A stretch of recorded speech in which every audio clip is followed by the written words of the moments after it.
Booyah.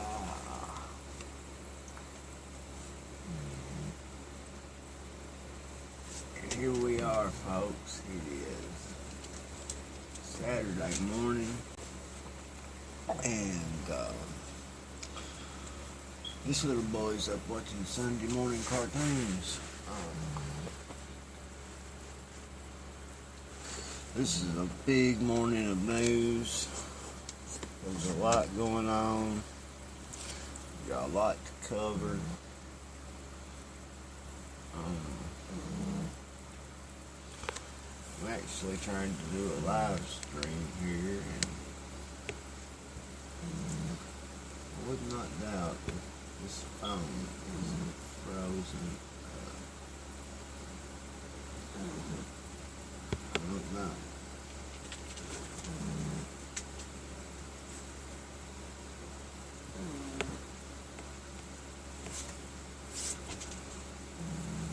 I'm asking everybody in my browsers.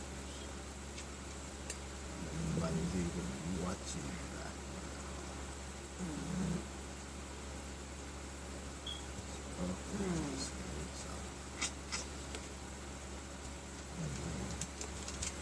That may clear things up. I don't know.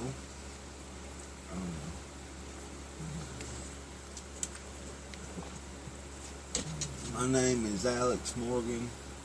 I will be your host for the next little while, probably a couple of hours, as I bring you the best news available to any listener of any podcast or show.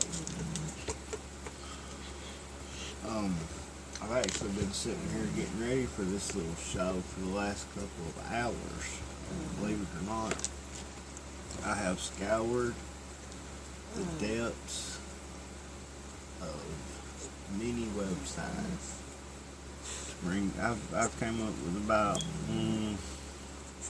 15, 16 articles or something like that. And that's not even including the ones from WYMT.com, which I've been going over here lately for all my local viewers. Yeah, I got to looking at like 90% of my Wesley Countyans and people of Hyden, so I started covering the WYMT news.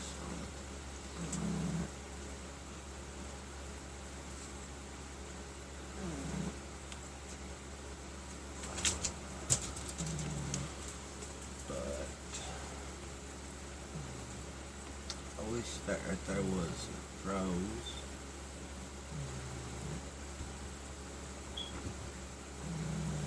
Boom, boy. I'm gonna just restart it. That's what I'm gonna do. That's exactly what I'm gonna do.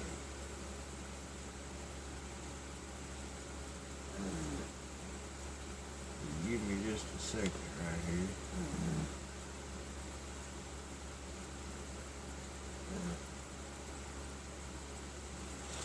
Yeah, that's what I'll do. Now I'll reshare that link. Take me just a second.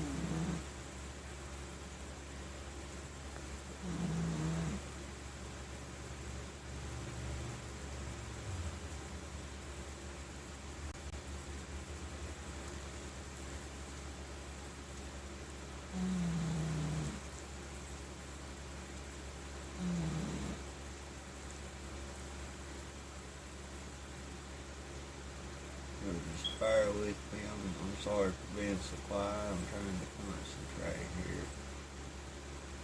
This phone doesn't use autocorrect, and I am a clumsy little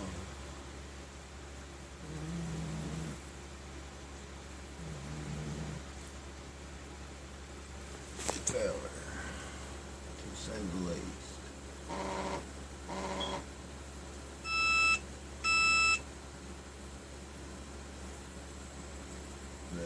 That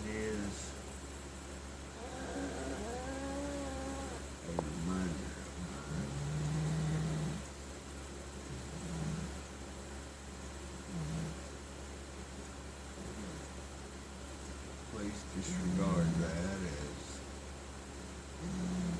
goes off from time to time. I need that to remind me of something sometimes. And I use it frequently. It does tend to annoy from time to time, but it is handy as a pocket on a shirt. But yeah, I got a lot to cover today. I received email from Majority Leader Mitch McConnell, and I can't wait to read the contents of that email to you, my viewers. The live link's just now coming up. Okay, the live link started.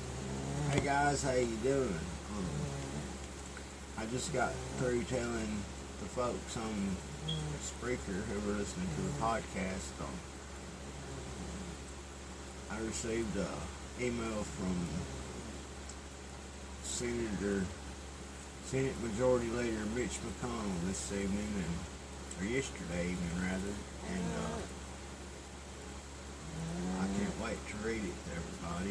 It's pretty interesting to say the least.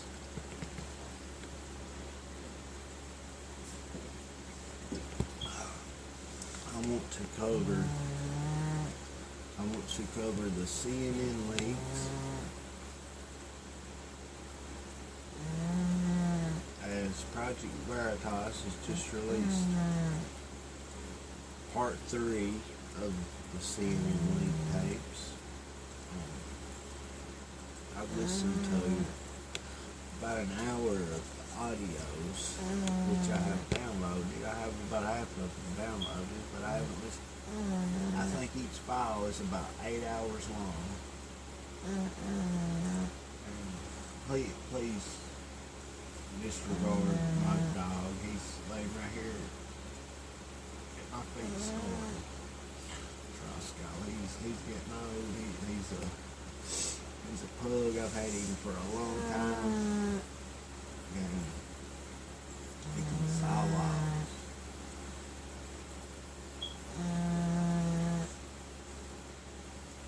But anyway, yeah, there's a lot to go over. Let me jump right into it, I guess.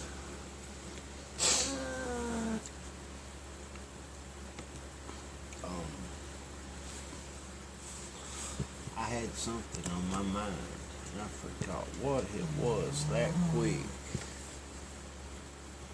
I wanted to. Oh yeah, that's what it was. I just heard last night that a member of our community, Sharon Gale Timberlake, she's in really bad shape. She has been for about a year and a half, or maybe even longer. She's got cancer real bad, and anybody out there can take time and pray to God and ask Him to. In fact, I'd like to say a prayer myself, now that I brought it up. Dear Heavenly Father, I come before you humbly this morning. I come before you to ask that you make all these sick people around here better, help them any way you can.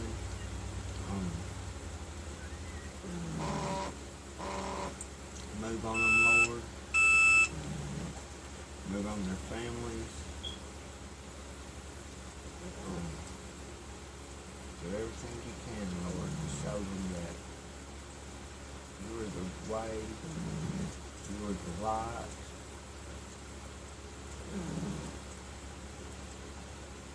the shepherd. We are the sheep.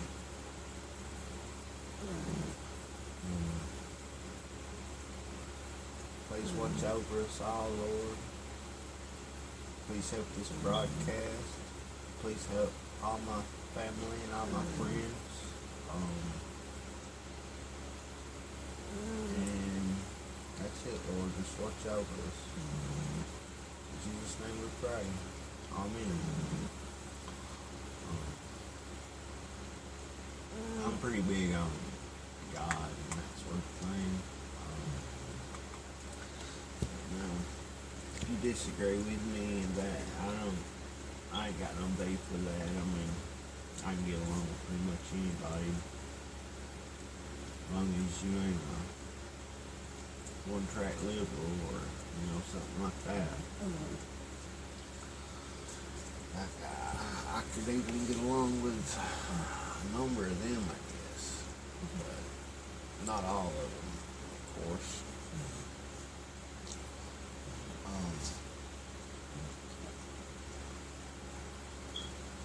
Well, I've been working really hard tonight. I've been trying to find out about the website.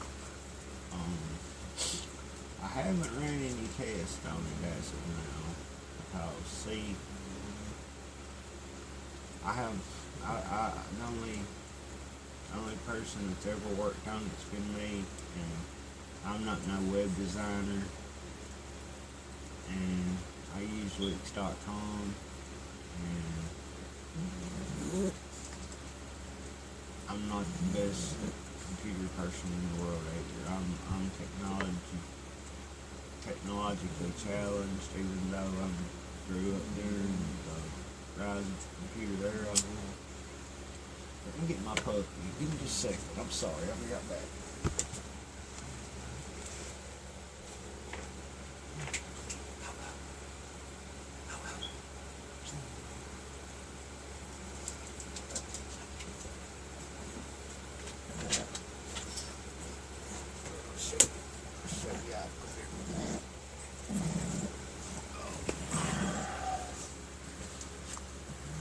Puppy action. Get the camera, baby. There. This is my baby. I've had her. She's about 6 months old, I guess. She is a part Boston Terrier. Her mom's a full stock Boston Terrier, and her dad's like a wiener dog and a Feist mixed breed. She's smart as a tack. I wouldn't take nothing for her. She's my baby, buddy. Her is. Yeah, she's got side sense. But anyways, I'm glad to announce that the show is now available on iHeartRadio. That made my day. Oh, look at that. That's my baby, buddy.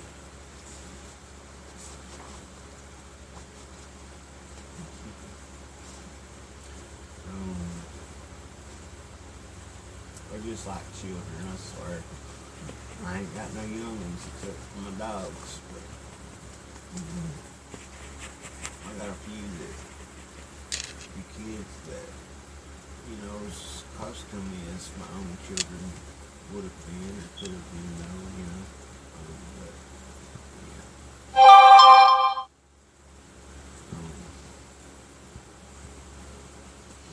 I've had a lot going on here in the last week. Inside. I hate where I live at. I'm getting just craziness that goes on here. To be honest with you, this is the most beautiful place I've ever seen. I mean, despite like, I don't know, when it comes to hunting, I'd rather hunt, you know, somewhere else than around here. Or, I won't say that. I'd rather do my hunting not only here but other places, you know, in the surrounding area. And I've been to a lot of different places in Kentucky. And I've been to a lot of different states too. I've not been to a whole lot, but let's see, I've been to Detroit, Michigan. That's the only place I ever was in Michigan, I think. And I've been all through Ohio, pretty much. Been all through Tennessee, pretty much. I've been to Missouri, Illinois, Virginia, West Virginia, North Carolina, South Carolina, Georgia, Florida. But this is probably the prettiest place I've ever seen. I've been to St. Louis one time. That's as far west as I've ever been. That was about this time last year. So that's a pretty place. It's a really scenic drive. I don't know, man. I'm not a city person, and when it comes to the city versus living here,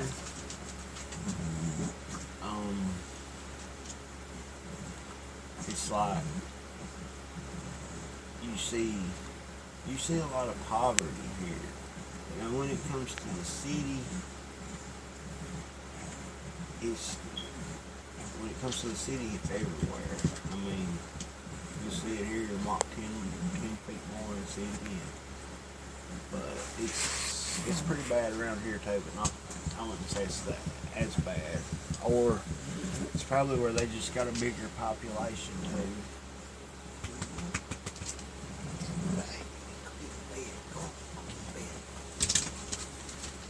She reminds me just like a baby. I'll sit down anyway. Lay down.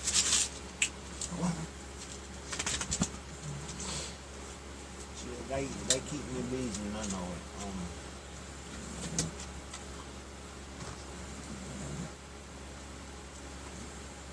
She's trying to get moving up.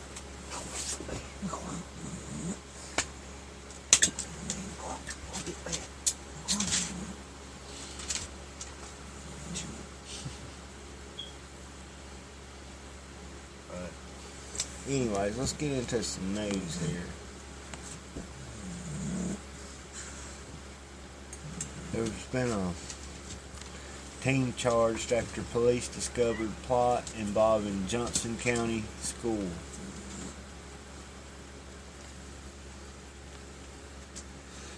This is up on WYMT.com right now.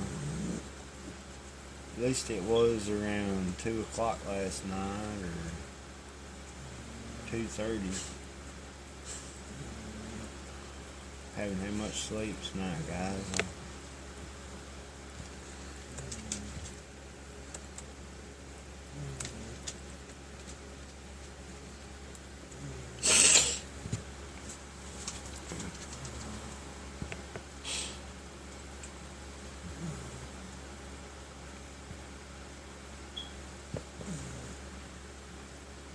It's a video. I'll play the video. Terrifying plan. Good evening, I'm Cassidy Strickland. Earlier this afternoon, the FBI contacted the Johnson County Sheriff's Office about a threat of violence. A 13-year-old student at the Piera School planned to bring a gun to school and then take his own life. WYMT's Taylor Frost talked to a sheriff deputy who says this is a shock. After a tip from the FBI, the Johnson County Sheriff's Office says everyone is safe at the Piera School in Johnson County. Friday afternoon, the Johnson County Sheriff's Office stopped a plan in motion. A 13-year-old planned a school shooting and then intended to take his own life. Nobody was harmed. It was, he had just planned it out with somebody else. That's how the FBI got the information. Officers tracked down the teen with intel the FBI gathered from the internet. The information from the FBI, they gave us the IP address. Deputies went to the locations. They located the juvenile. At the teen's home, officers found 2 stolen guns that were fully loaded.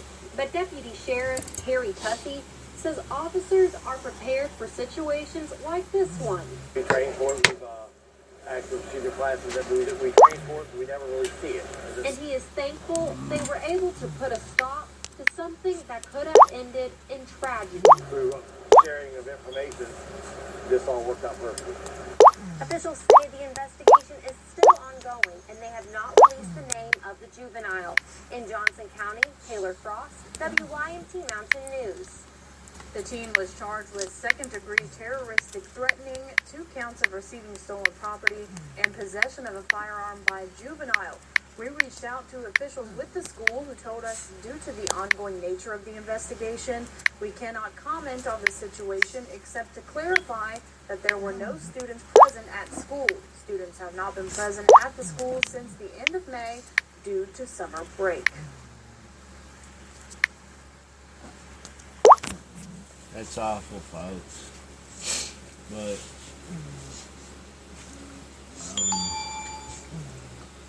with the good comes the bad, or with the bad comes the good, either way, vice versa. Did you all pick up on what that officer said? What she said?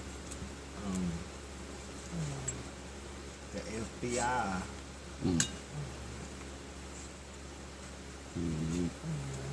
they were like, that kid gonna go to school and commit suicide. Okay? Now, this kid ain't no terrorist, okay? This kid is, he could be your kid. He could be your neighbor's kid. He could be your cousin's kid. He could be anybody's kid, okay? But one thing that sets this kid apart from all the other kids is he had a plan which he intended to go to school in Johnson County, he said, Johnson County, Kentucky, and commit suicide. And apparently, I don't know whether he shared this information through social media or what, but their algorithms, their hackers, their computer gets picked up on it. And if they can pick up on that, imagine what else they can pick up on. It's no secret. I keep my cameras covered up with a little piece of tape. Okay, guys? They can activate your phone, your camera, your files, your whatever, and the battery can be totally drained. They don't need no power. You can believe that. Why do you think Hillary Clinton packed a hammer everywhere she went, and so did every member of her staff? Because the FBI came to raid their property or whatever, raid the premises in which they resided. They were going to bust their computers up with hammers and bust their iPhones and their smartphones, their Blackberries, whatever hell that they use, you know. That's what they were going to do. Don't believe me? Go over it. Look it up. You know. Don't take my word for it. Puppy, she's after the cat now. She aggravates. She makes them with a real fight. Let me tell you. Lay down. Go on. Lay down. Go on, puppy. She's a fight. I wouldn't take nothing for my animals.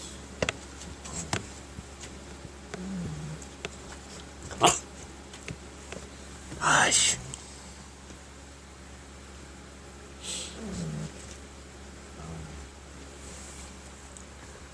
I wanted to share that link on Twitter. I wished I had some help with all this producing and stuff. It's really a hard job going out and finding all this news. You have to read over it. You have to present it. Excuse me, I just burped. Excuse me, that's a bad habit, and which I'm sorry, so sorry.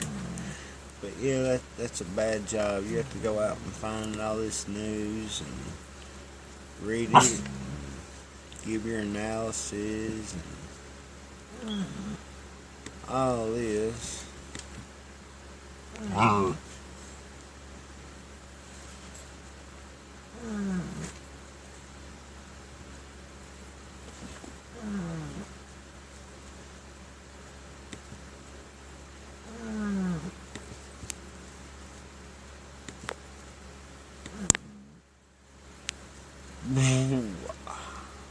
I wish that I had a caller. Y'all can call if you want to. Number 276-524-0047. You can also reach me on social media. You can reach me by email. I'm here, folks. I'm fighting for you, the people. I'm fighting for America. I'm fighting for this show. I realize I'm not no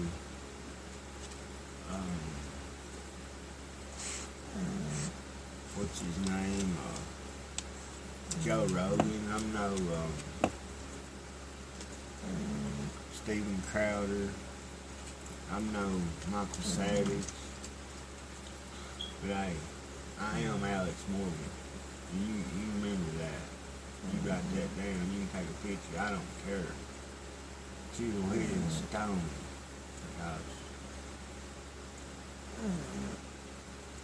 there'll never be another one. Okay? The old man and the old woman could have made 10 more. And they wouldn't have had another one like me. I don't believe.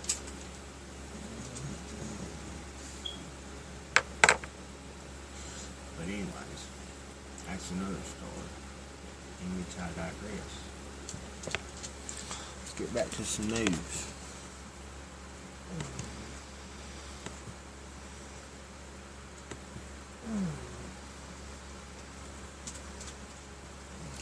This is an update from the other night, which is a story that I didn't cover because it must have been up on the night that I didn't do a show. But update: missing Laurel County man found safe. Laurel County, Kentucky, WYMT update. The Laurel County Sheriff's Department has informed WYMT that Jerry Caldwell Jr. was found safe Friday evening. The original story was police in Laurel County are asking for help finding a missing man. 44-year-old Jerry Caldwell was last seen just before noon Thursday 9 miles south of London off Kentucky, 1223.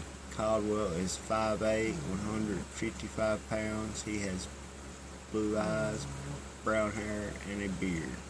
He was last seen wearing da-da-da-da-da. But yeah, I'm so glad he was found safe. That was, that was a positive story, so I wanted to share that with everyone in case, somebody hadn't heard or something. I'm actually getting a message.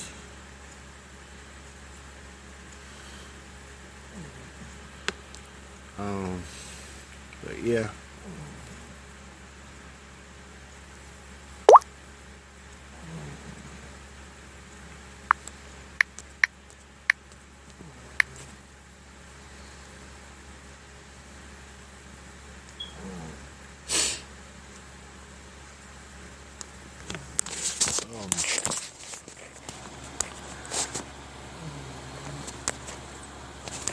This phone right here is slow as it can be. Must be where I'm doing this show. But, yeah.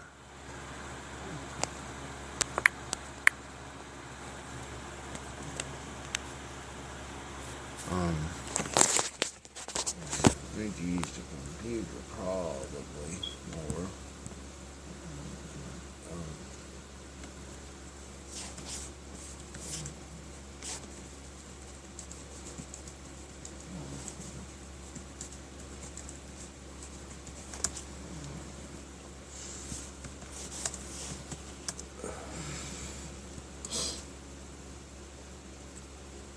Back to the news, shall we?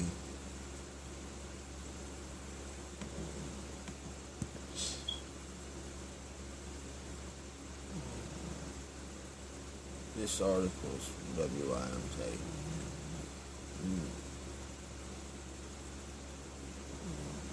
There's an article up, or there's a poll up right here on WIMT, which I voted on earlier. Says, will you travel for the 4th of July? I wanted to share that with y'all too. There's an unfortunate perception that people from the hills If the ad don't slow me down.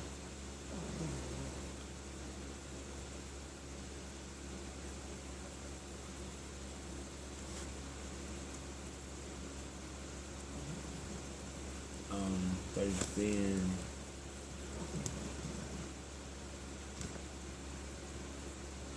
well, it don't say how many people have voted in this one. It usually tells how many people have voted.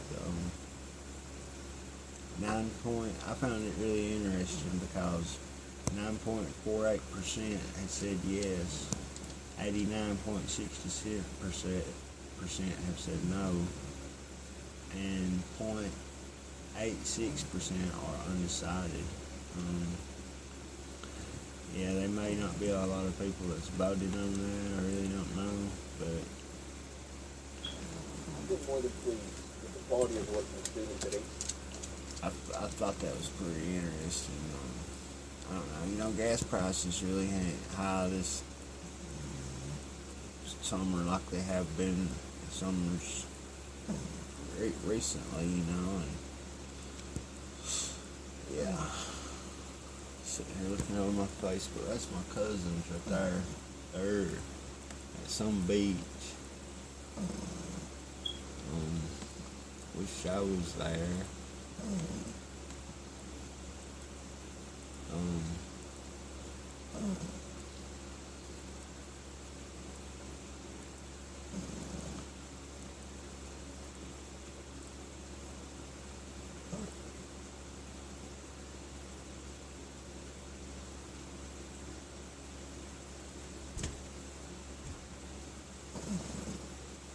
Here's an article that I'm going to share later. The National Enquirer goes after Micah and Joe for sleazy cheating scandal after MSNBC TV couple Joe Scarborough and Micah Brzezinski revealed Friday that the National Enquirer had threatened to publish and exposed on them if they something other. Let's check it out.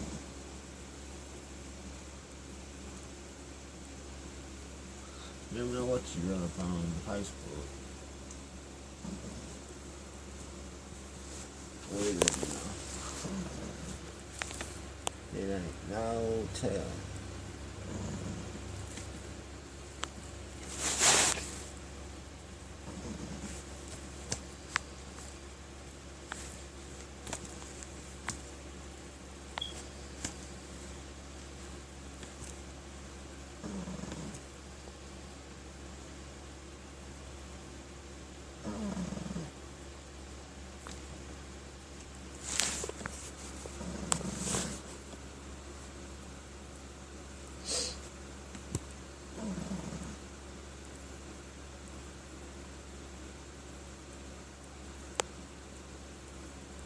After MSNBC couple Joe Scarborough and Michael Brzezinski revealed Friday that the National Enquirer had threatened to publish and expose on them if they didn't grovel to President Trump, the supermarket mag made good on its word. Just out this morning, the tabloid re-upped on an early June hit piece that the Morning Joe co-hosts were involved in a, quote, sleazy cheating scandal, end quote. It is well known that Trump is close pals with the Enquirer owner, David Pecker. The piece comes in a sideshow format with captions. Both Joe and Micah were married on to other people when they became co-hosts. They have since divorced and recently got engaged after Joe proposed in the south of France. At the time, Micah opened up extensively to Vanity Fair about her love for Joe and how she couldn't ignore it any longer. Well, I tell you what, she is hard up for a man. But that is a match made in heaven right there. I swear, if I didn't even know that I was reading that right there, look at you look right there. What? God, man. He looks like a big vagina right in the face, and she kind of looks like a chick with a dick. Just to be honest, you know. Excuse my French, but I'd say that she wears the pants in the family. And you ask yourself, how do these people get so much money? They make millions of dollars a year to be journalists, okay? To be hosts, to be anchors. And what? They're not talented. They sit and read a damn teleprompter all morning, man. And go along with some false narrative that they feed you like some kind of slop to a bunch of hogs, okay?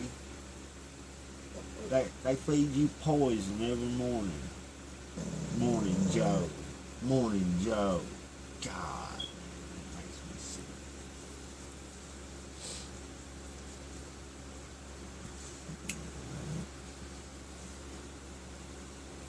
I don't know about it.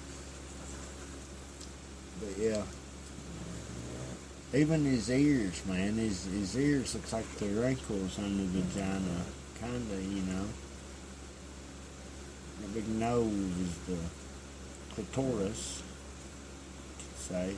Yeah, he looks like a big vagina.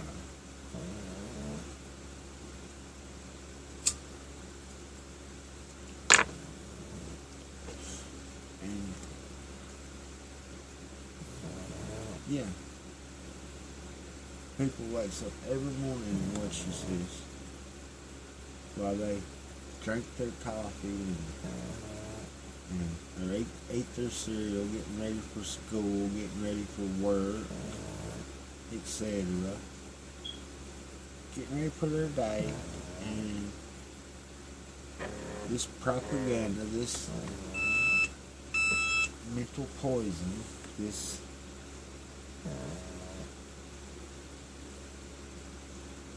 I don't know, man. I can't take much more of it.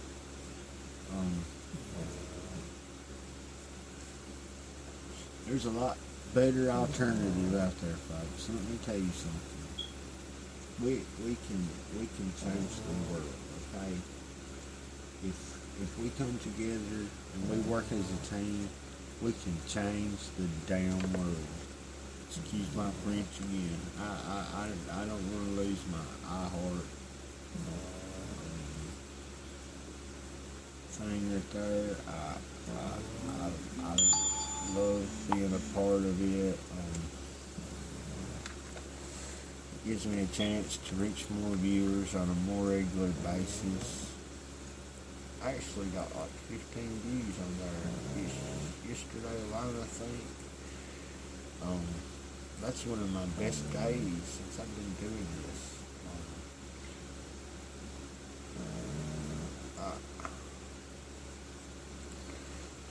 I don't know though, folks.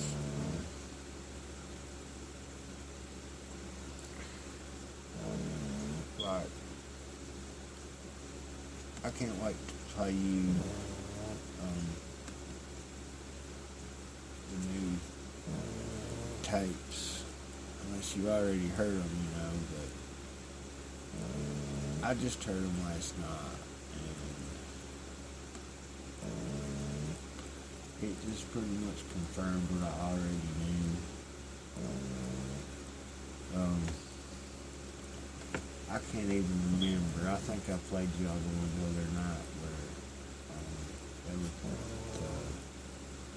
one of the employees was talking about how it was just the Russian narrative was just the ratings.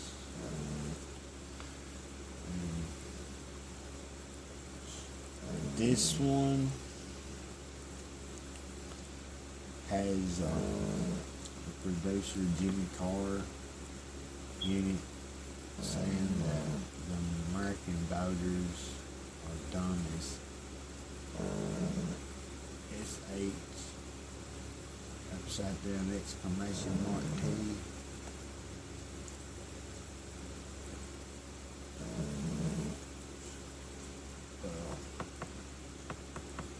And then again, you know, we dodged the biggest bullet in history by not electing Hillary Clinton for president.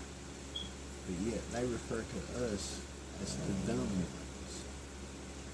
These are the people who wanted Hillary for president. These are the people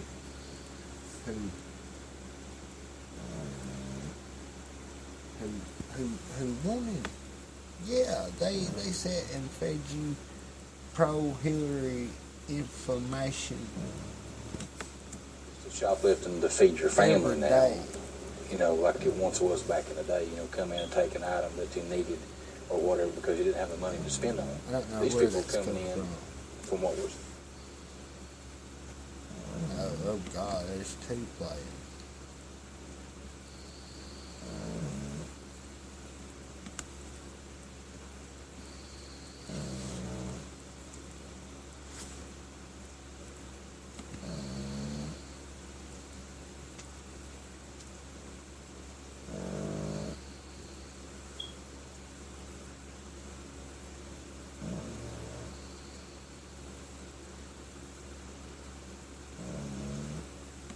love it.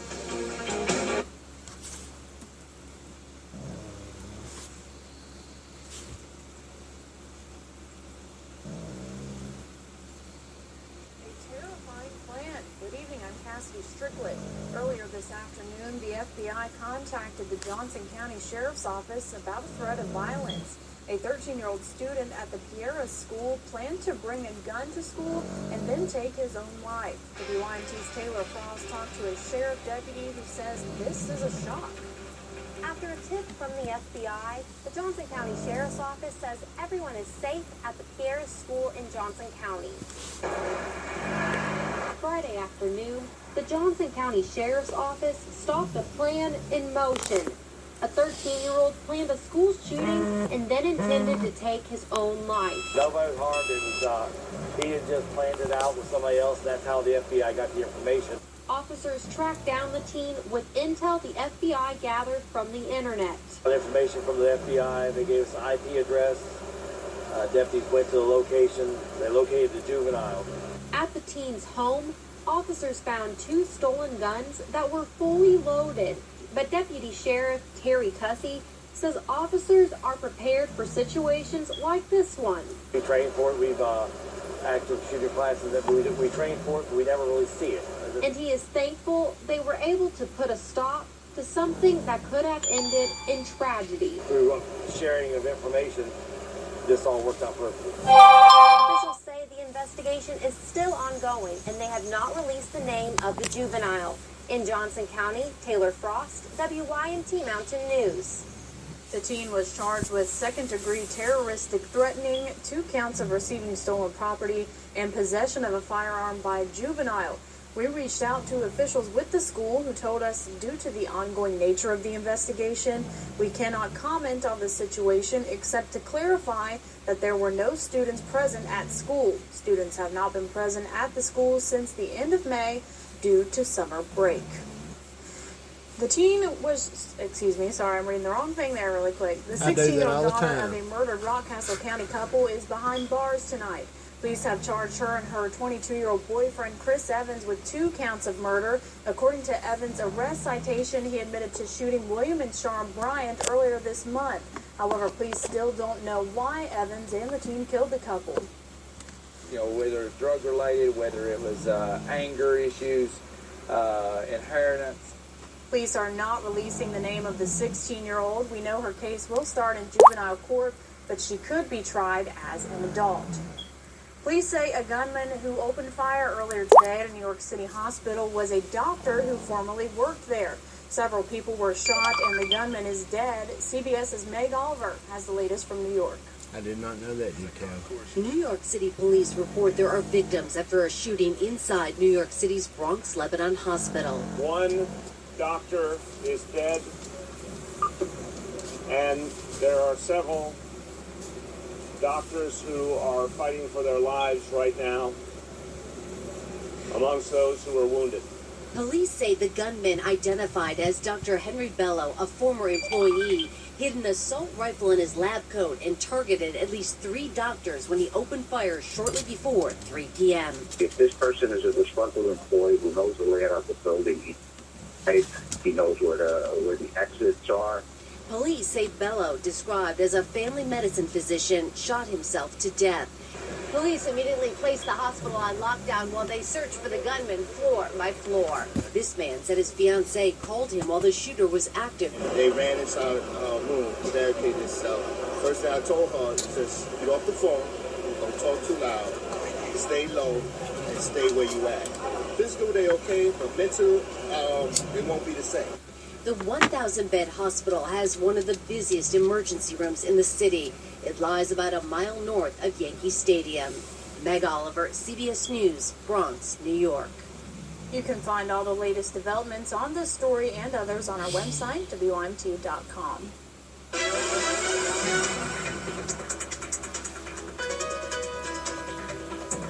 Happy Friday to you. The holiday weekend is beginning. Not too bad, but some rain on the way. Let's start with the almanac. 84 degrees, right on par where we should be for that average high temperature. The low was warm, and that's because of the cloud cover, and we're having more of it tonight, but also some showers and storms. And yes, look at that severe thunderstorm warning just to the areas north of Danville. Now, this still has about 50 miles or so before it even gets into our coverage area. These storms are weakening, so showers and storms expected as they move eastward, but they should be much more calm, and as we head into the evening, we'll look at more rain than actual thunder and lightning. But look at the rainfall. You see that up along the Ohio River. That's working down to our region. None for today, but temperatures still remain mild. The mid-70s, upper 70s, depending on where you're located. Cloudy conditions, and those temperatures not going to be dropping too much. In fact, Cassidy, we're going to be looking at the upper 60s and then more rain chances as we head into the forecast for tomorrow. We'll break it down a little bit later. All right, sounds good. Thank you, Andrew. Praying for recovery. Many people in the Stinnett community are praying for a Leslie County teenager injured in an ATV accident Thursday afternoon. Chase Hoskins suffered a serious head injury after crashing his ATV into a dirt bike. Steady, this is where I was born and raised, folks. I don't know this particular child though. I heard about this yesterday or the day before. It was the day before yesterday, but I haven't heard anything else. WYMT's Justin Case talked to friends and family about why this crash has left many people shocked. Chase Hoskins just turned 16 in April. People who know him say he loves off-roading with his friends. He's always four-wheeling, hanging out with his friends, so different things like that. Spending time with us and his other brother and sister. Thursday afternoon, witnesses say Chase was out for a typical ride with his friends. That's when something unexpected happened. They was just out joyriding, and I don't know if they were just going too fast or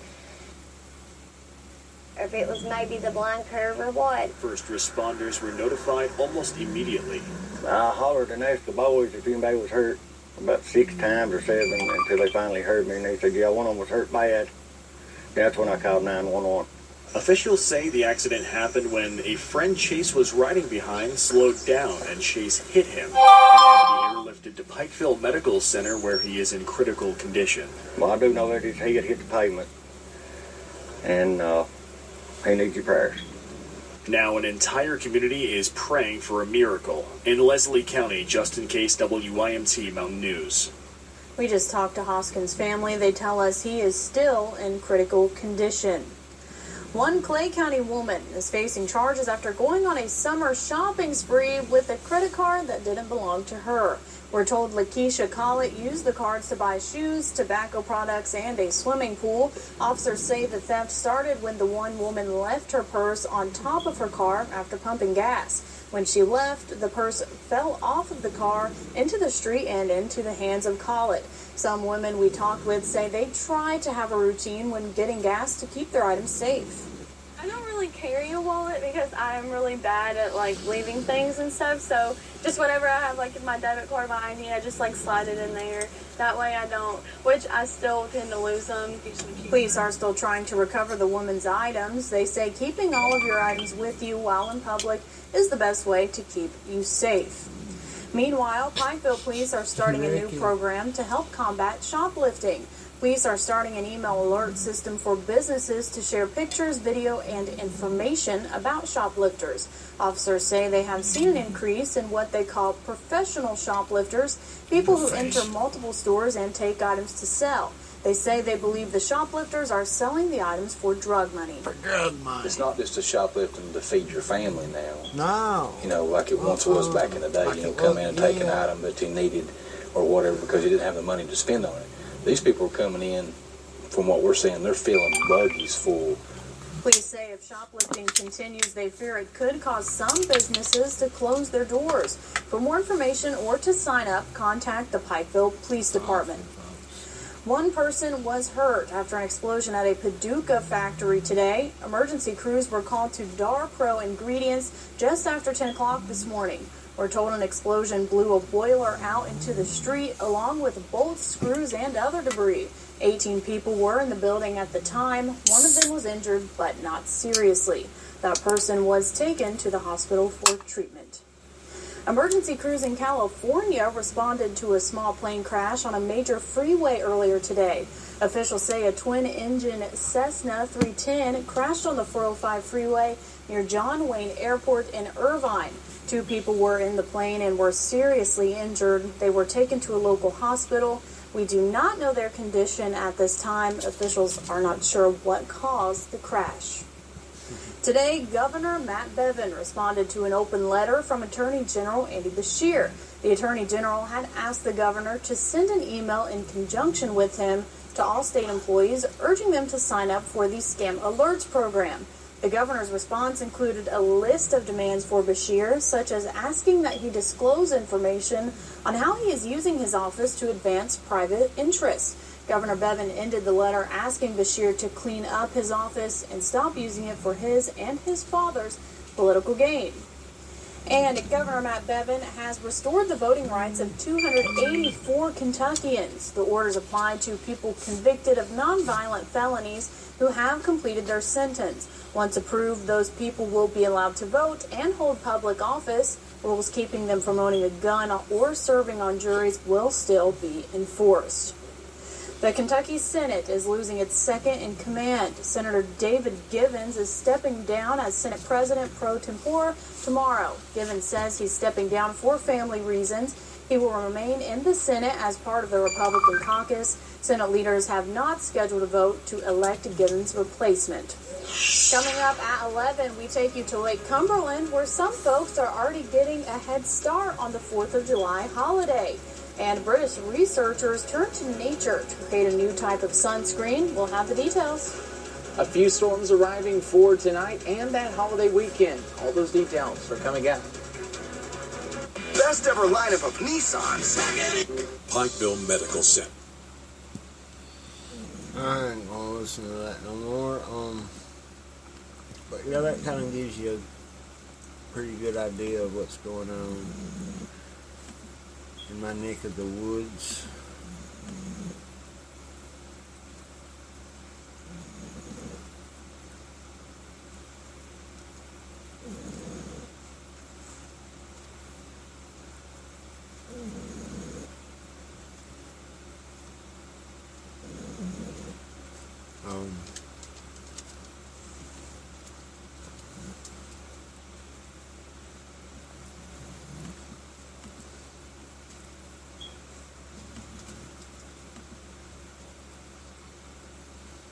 Now let's get to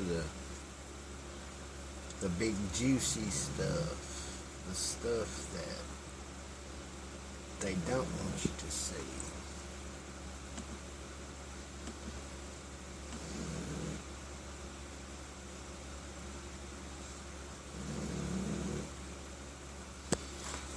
By the way, you can go to projectveritas.com. That's PROJECTVERITAS.com.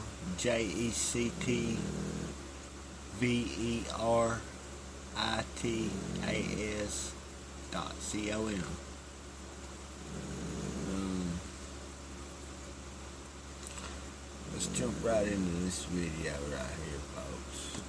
This is huge.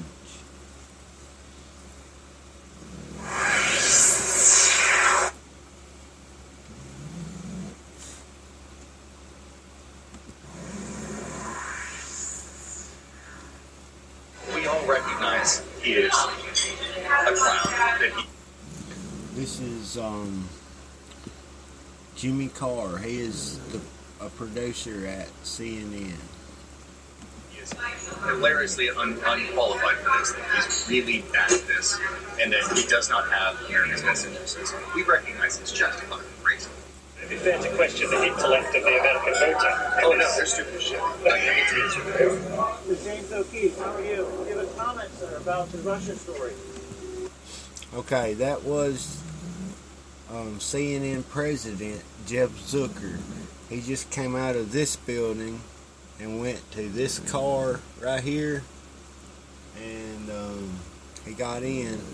But what happened before that was, as this guy, James O'Keefe, was outside waiting on him. See, he knew his routine because I guess he had been watching him for a while or whatever, and he knew his address. He gives his address in this other video, but right before he came out of that building, there was a guy that walked up to him and says, "Hey, what are you doing here?"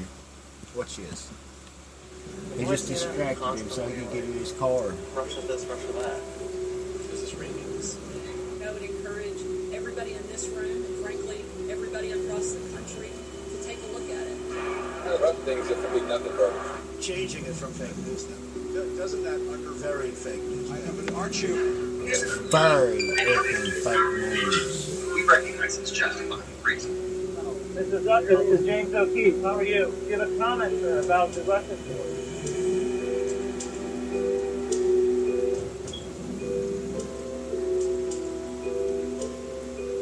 Fake news. We continue our American Pravda investigations inside America's mainstream media with part 3 on CNN. I'd like you to meet Jimmy Carr. He's a producer for CNN's morning show, New Day. His unvarnished and hate-filled opinion of President Trump gives us some insight into how people at CNN really think. CNN, it's an impartial, right? Do they? What's the view of Trump in like the kind of media circle? On the inside, we all recognize he is a clown, that he is hilariously unqualified for this, that he's really bad at this, and that he does not have America's best interests. We recognize he's just fucking crazy. I mean, because look, here's the deal, this is man who's not actually a Republican. He's not actually a Republican. He just adopted that because that was the party he thought he could win it. He doesn't believe anything that these people believe. The man's on his third life, I guarantee you he's paid for abortions. He doesn't give a shit about abortion. He doesn't care about gay marriage. He doesn't even really care about the budget. Right. The man's upping the budget even though he promised to rein it in. You mean he'd be pro-gay marriage or anti-gay marriage? I don't think he gives a shit. Our critics will say Jimmy Carr only speaks for himself. But he told us in no uncertain terms that almost everyone at CNN agrees with his sentiments.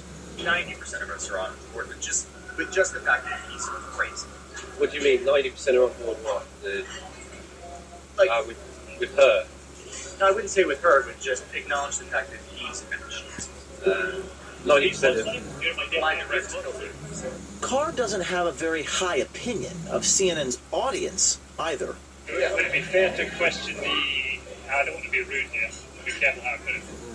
You're at least some percentage Irish Scottish. Would it be fair to question the intellect of the American voter? Oh no, they're stupid shit.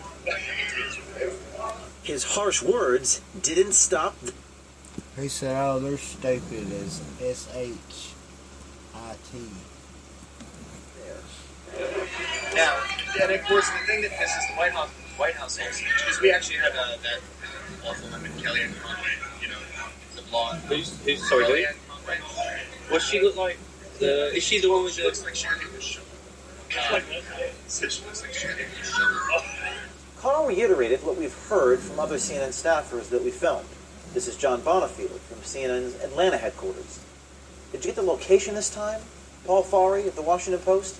Then why is CNN constantly Russia this, Russia that? Because it's ratings. Because ratings?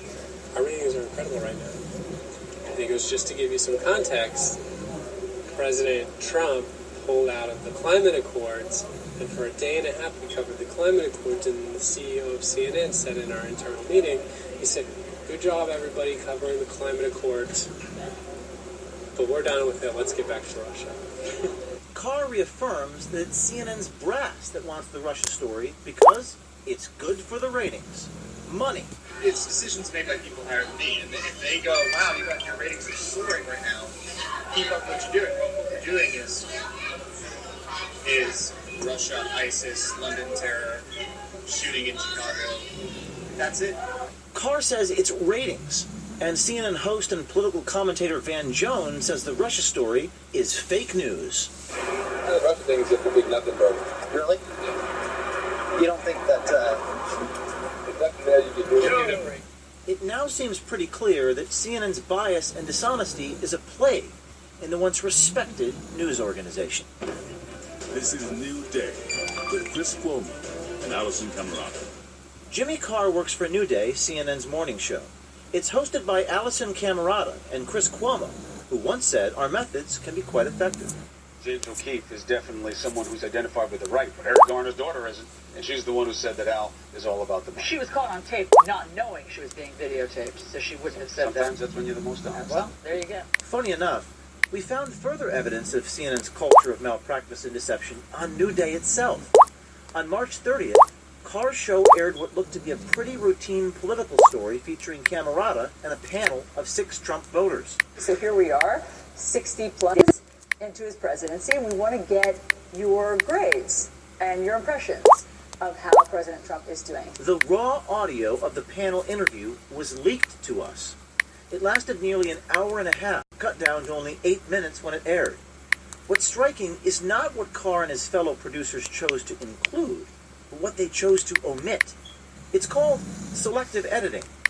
Let's look at this portion, when panelist William Baer is discussing the president's claim of voter fraud. And we don't know how, as far as the votes and fraud and everything else.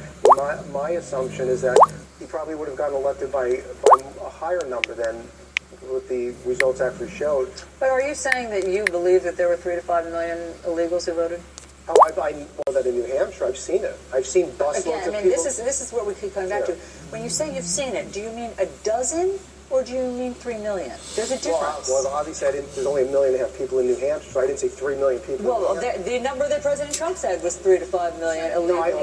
No, I don't doubt that. No, he said in California. Extrapolating based on what I've seen with my own eyes, busloads of people coming in, whether they're illegal, meaning they came into the country illegally, or they're illegal voters. They came over from Massachusetts into New Hampshire. Billy, are you sticking with that you've seen busloads or no? I have seen busloads. I guess I can't cite the busloads that I've seen and where I've seen them and stuff, but on television I've seen it.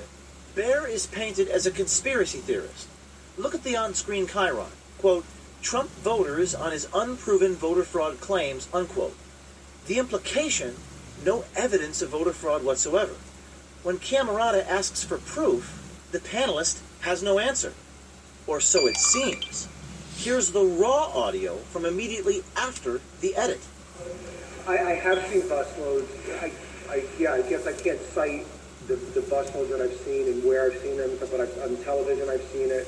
And I mean, has anybody looked into like what James O'Keefe has done when he went undercover to these various polling places?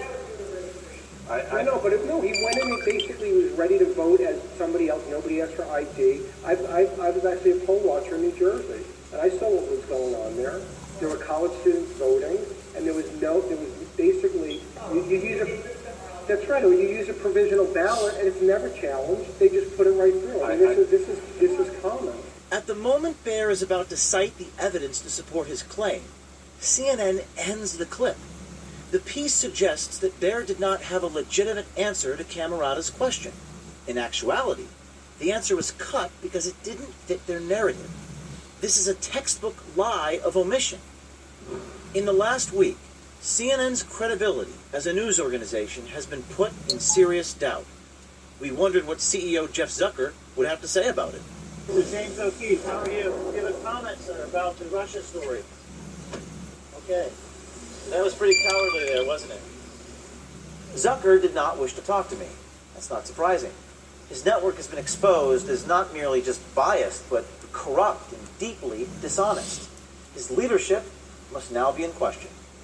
In the final analysis, this is about a conflict of visions between a dying legacy mainstream establishment media that seeks to characterize and interpret reality versus an American people that craves unfiltered, raw, real, true information.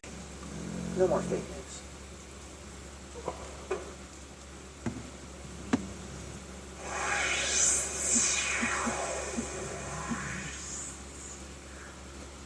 No more fake news.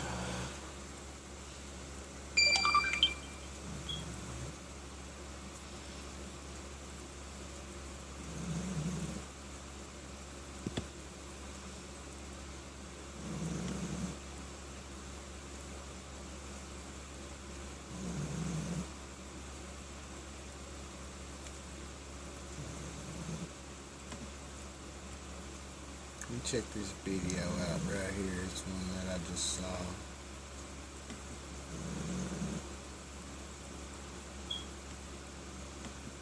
Well, good evening and welcome to Tucker Carlson Tonight. It is a week that will live in infamy in the history of CNN. And if anything, it is getting worse by the day. We have not yet installed a countdown clock to the next ethics scandal. We're considering it, though. In the meantime, here is the latest. Earlier today, Project Veritas released yet another undercover video discrediting that channel. Now, Fox hasn't yet confirmed the authenticity of the video, but it appears to show CNN contributor Van Jones admitting that the story his network has obsessed over, from breakfast till bedtime for the past 7 months at least, is basically a sham.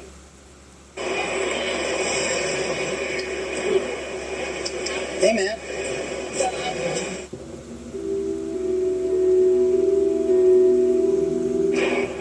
Really?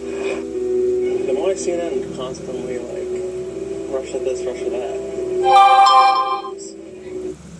Now, before we continue, one obvious point, the tape you saw is a little creepy. Privacy is vital to the functioning of any society, not to mention to human happiness itself. And unfortunately, it appears to be disappearing in this country thanks to the digital revolution. Even cable news figures ought to be allowed to have conversations on the street without worrying that their private remarks are being secretly recorded, as they now so often are. Also, by all accounts, for whatever it's worth, Van Jones apparently is a nice guy. Everyone who knows him says so. That said, how wonderfully revealing this exchange is. The Russia story is a nothing burger? Yep, we knew that. If only they admitted as much on CNN. But in private, they know it too. You remember the tape released just yesterday in which a CNN producer conceded that his boss, Jeff Zucker, demanded that CNN shows drop actual news coverage in order to spend much more time on the Russia conspiracy, since that storyline makes more money for the network? It is as corrupt as you imagined it was. Meanwhile, according to the New York Post, CNN apparently had to retract last week's bogus Russia story and fire the 3 reporters who wrote it after being threatened with a $100 million libel suit from Anthony Scaramucci. He's the Trump associate who was slandered by the piece. Whoa. What is next for CNN? Well, on his show, Rush Limbaugh predicted the end may be near. Could Donald Trump be the end of CNN? What a legacy that would be. I think that's what the Trump administration is doing with many in the media. They're like cats. He's got this little red laser light and is just causing them to make fools of themselves, and everybody's laughing at them as they're crashing into walls and sofa and the floor. And that's what little Jim Acosta had happen to him yesterday. Cats to a red laser light. Awesome. Well, we don't know what's going to happen next at CNN, but whatever happens, this is clearly a network in crisis. And that happens to companies from time to time. Enron, Bear Stearns, Lehman Brothers. It's not unheard of. The question is, how does your company respond when its corruption is revealed? Well, here's how CNN is responding. Its media critic Brian Stelter, who also hosts a show on the channel, let loose on Twitter today, attacking the forces of what he described as anti-journalism. Quote, activists promoting hatred and resentment of the press. Millions of people are exposed to extreme anti-journalism views daily, spreading hate about an entire class of American workers. Got that? American workers. And Stelter's telling those would be journalists, these soft-handed Princeton grads who would be consultants at McKinsey right now if they hadn't worked on the school paper. They're workers. In fact, they're the opposite of workers. They're members of the privileged class, and their fear and outrage at the stirrings of populism is proof that they know they are. When the public speaks, they shudder because they know exactly how much they have to lose. Viewers no longer trust these people for a very simple reason. They're not trustworthy. And it's strange, they don't know that. Let's say you own a potato chip factory, okay? And you once had an unbreakable monopoly on snack food. If people wanted potato chips, they had to buy them from you. Then one day, a new company comes along and starts making better potato chips at the same price. What would happen? Of course, you would lose market share. How would you react at that point? Would you try to make tastier potato chips? Or would you attack your customers as stupid and immoral, maybe go on a megalomaniacal rant about how consumers who don't like your chips are spreading hate? Well, it depends how deluded you are, I guess. Mark Stein is an author and a columnist. He's watched all of this pretty carefully, and he joins us now. What do you think of that, Mark? The whole our viewers are terrible, consumers are bad if they don't like us argument. Is that a winner? No, it's not. And the idea of converting yourself into a victim group of I guess, journalist Americans, the latest hyphenated victim group, that isn't going to really work. And I think the problem is, to extend your potato chips analogy, is they're actually selling a bag that has all the packaging of potato chips, and there are no potato chips inside. That's the problem with the Russia story. They went bananas over that Malaysian plane that appeared a couple of years ago, but at least there was a Malaysian plane that was here 1 minute and wasn't there the next. Here, there actually is no Malaysian plane, and they're covering it. I mean, you said Jeff Zucker is telling them to stop covering real news. You're not entirely accurate on that, Tucker. Yesterday, they interviewed Elmo about what he thought of Syrian refugees. And oddly enough, Elmo happens to like them. And that actually was the least nutty thing that CNN has done in the last few weeks. It's the nearest thing to real news. It's sad. I mean, there are actually a lot of talented people over there. I work there. I know a bunch of them. They're smart, serious people, but they're being pushed to the side in favor of this garbage. What about the prediction? You heard Rush Limbaugh, who you sit in for sometimes, say that they're going to be a casualty of the Trump administration. Yes, I think that's likely because the argument that Van Jones was saying that it's a nothing burger but it's ratings, that's true in the short term. But there are diminishing returns to this, which is that it's a Russian investigation with no Russians. The only Russian anyone ever mentions is the ambassador, who's like strolling around lunching all over the District of Columbia. He's the only sinister Russian in this story. It's a Russian investigation without any Russians. And at some point, it's going to be like one of those Russian dolls that all the tourists like. You open the big Russian doll, there's a smaller Russian doll, there's a teensy-weensy Russian doll, and then you open up the last Russian doll and there's nothing. And at some point, which I think actually the bulk of the American public have figured out already, there is actually nothing. We're down to the last minuscule Russian doll, and there's nothing inside when you open that up. So you think that that's a critique of CNN, but I think CNN would call that hate speech. Do you think it should be allowed to... I mean, do you think you're making them feel unsafe by criticizing them? Well, they actually are advancing the argument now that Trump pushing back against the media, which nobody likes. Nobody likes. Everybody, and I say this as someone in the media, and you're in the media, and you know that. People hate the media. Everybody hates the media. That's true. And they hate Jim Acosta going bananas at the White House press conference because the big, mean press secretary won't let him turn his camera on. I'm in favor, by the way. I thought Elmo was excellent on CNN yesterday. I'm in favor of replacing Jim Acosta with Elmo at the White House press conference. The fact is, the public is on the White House's side. If Sean Spicer wants to conduct his press conference in interpretative dance, he can do that, and the public, by and large, if it's a choice between Sean Spicer announcing the Obamacare bill in interpretative dance or Jim Acosta doing his drama queenery, then people would rather have the interpretative dance of Sean Spicer. They're not going to go anywhere with this.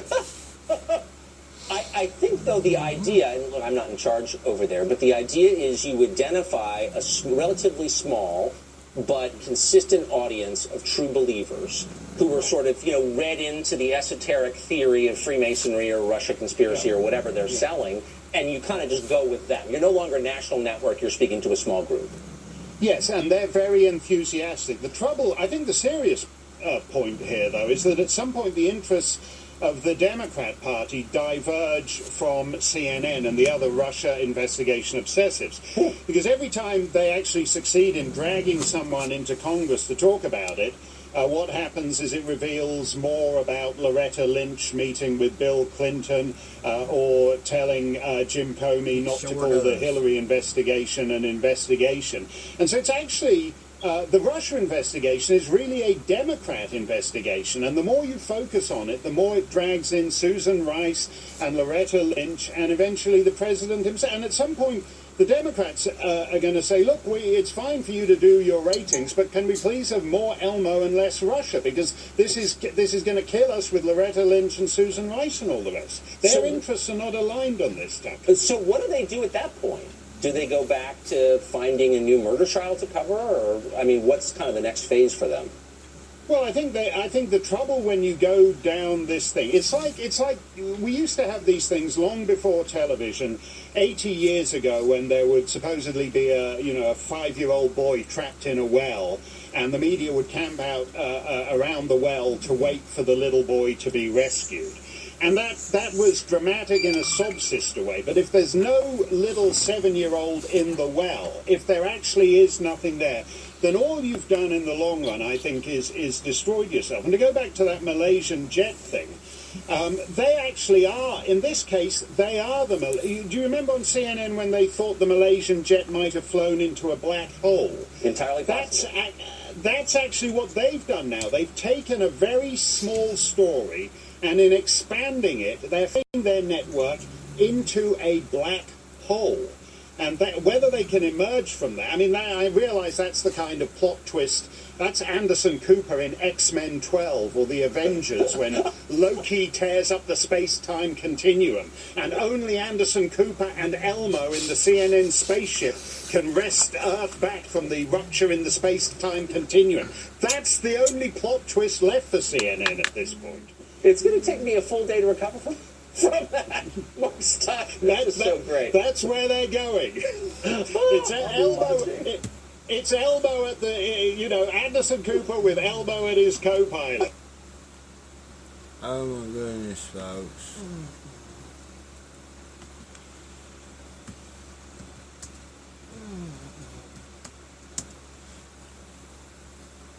This is unreal.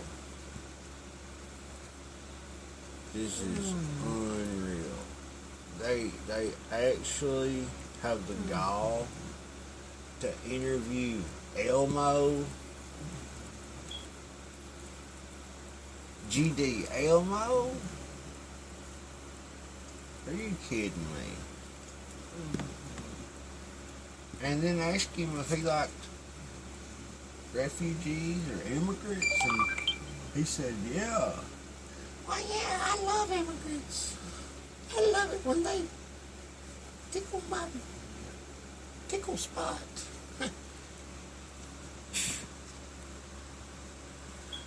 Trust me, they don't tickle your tickle spot. They rape your whole body. Okay? Anywhere there's a cavity, son. Trust me. And I'm sure you'll find that out later on in the show tonight or this morning. Excuse me.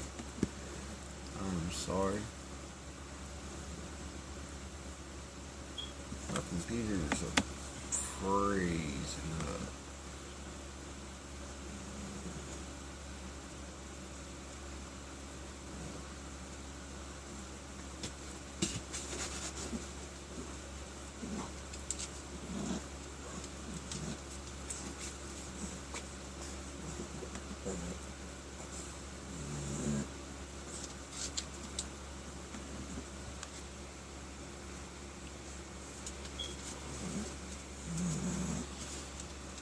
Again, we're just going to watch this because it's propaganda, and I'm going to point this out, how stupid it is.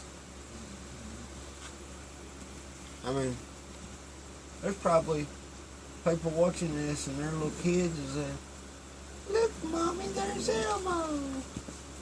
Elmo likes immigrants. I like immigrants, Mommy. You know? God almighty, man. Political propaganda about the Syrian conflict. Take a look. Did you find that the Syrian little girls and little boys were a lot like your friends here in America? Yeah, they really were. It was very interesting because they like to play and learn. Just like Elmo and all of his friends at Sesame Street. Elmo's new friends in Jordan told Elmo that they had to leave their homes because it wasn't safe for them to stay. And that made Elmo really sad. And sometimes I'm a little bit scared.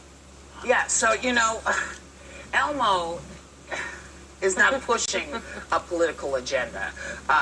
Elmo does this all the time. He was a big advocate for Tara, the 9-year-old girl in the wheelchair, when they introduced her on Sesame Street. Lily, a food insecure Muppet who sometimes goes hungry because of her family's financial situation. 2003, they introduced the first positive Muppet, HIV positive Muppet, named Cammy. I just did a whole thing with Elmo about Syrian children and refugees. And the thing about Sesame Street and Elmo is they don't care about your adult BS.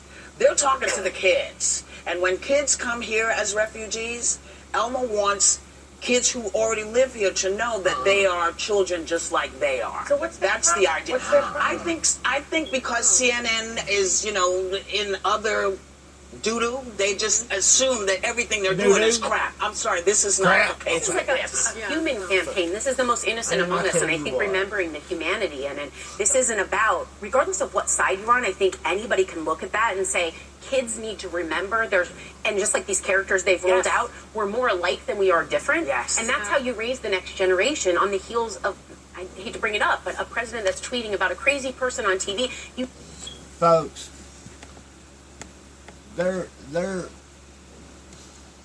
it's not enough for them to mentally rape your children, to physically rape your children. They have to politicize your children now to where they want to make liberals out of them what time they're watching Sesame Street, okay? It's the daggone truth. I mean, think about it. Anybody could see that. No little kid has got any business finding out about what really goes on in politics, especially at a Sesame Street age. I mean, come on, man. And listen, I believe that little kids should play together and just be happy. Let me tell you something. When a child looks at another child, they don't see color. They don't see skinny or fat, or that child don't see brown eyes, or well, they might see that. You know, that's something that a lot of kids pick up on, blue eyes and brown eyes. You know, but not all of them. Yeah, a child. Only color a child's worried about is what crayon it's got in its hand. I mean, come on, man. And now they're going to use Elmo. Not only Elmo, but Sesame Street. They've got a Sesame Street character now who is HIV positive. I mean, come on, man. They've got a Sesame Street character that does without food sometimes because of his parents, because of his family's financial problems. I mean, really, come on, man. You need someone to guide them. You need someone to teach them that this is what it's about. Also, like Sean Spicer is, you know? Sesame Street actually... Sesame Street is very influential. There was a 2015 study that found that kids can learn just as much from Sesame Street as preschool. Yeah, they can. Just as much. Everything. ABCs and numbers. I think this is more of a battle people are having with CNN than with Elmo. Yeah. But one of the concerns that people are... Nobody should be... But, and also, another thing is, this is about the children, which is not what the debate about the travel ban is about. Or we should all be able to come together, whether you're talking about children that Assad has committed a genocide against, or you're talking about children who are refugees. That is a coming together moment, or should be, for everybody. Unfortunately, they're attached to their parents according to these rules. Right, okay. Well, that's the problem. They're stepchildren. Oh, yeah, right, exactly. Right. But I mean, that's the problem. But I think one of the conflicts was that the organization that Sesame Street is working with, the International Rescue Committee, the CEO of that committee, sometimes people feel he does make it political and does talk about policy related to the family. He may do that. That's not what he was doing here. Right. And that's what I'm telling you. And I agree. Quit trying to drag everything into this box of political. This is about kids. And if, whether it's kids here, kids around the world, kids need your attention. They don't care about your politics. They just want to be safe and feel like they're okay. Yeah, they're going to be safe. Yeah, they'll be safe, all right. They'll be supporting their parents being for bringing in these immigrants, these so-called refugees, okay? These are the same refugees that killed and hurt about 50 just about a month ago in Manchester, England at a Ariana Grande concert, guys. And here they are sitting here telling you, oh, it's not about politics, you know, it's about kids. And somebody needs to get through to the kids. Somebody needs to reach them. Whoopee. Hey, man. They ain't got this old fella right there for 1 minute.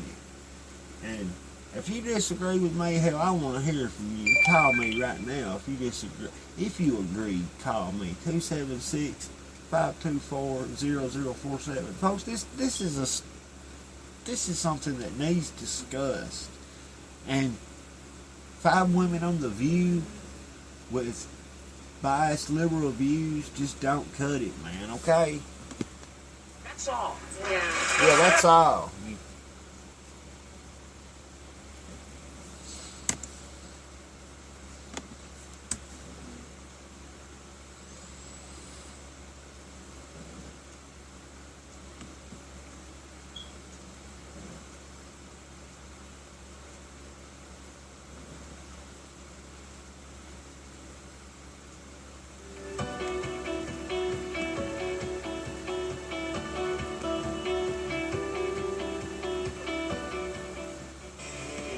Time now for Top of That.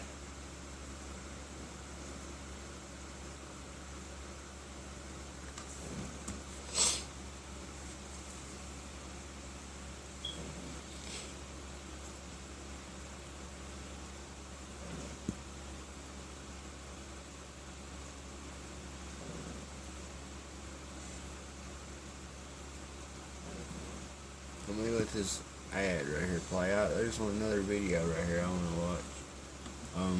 If I don't hurry, I'm not going to get all the news that I want to get done today, so bear with me, please. Live here for you now. We're talking about an amazing project that is bringing the wonders of Sesame Street to refugees in different war-torn places across the world. And we have some really exciting guests with us.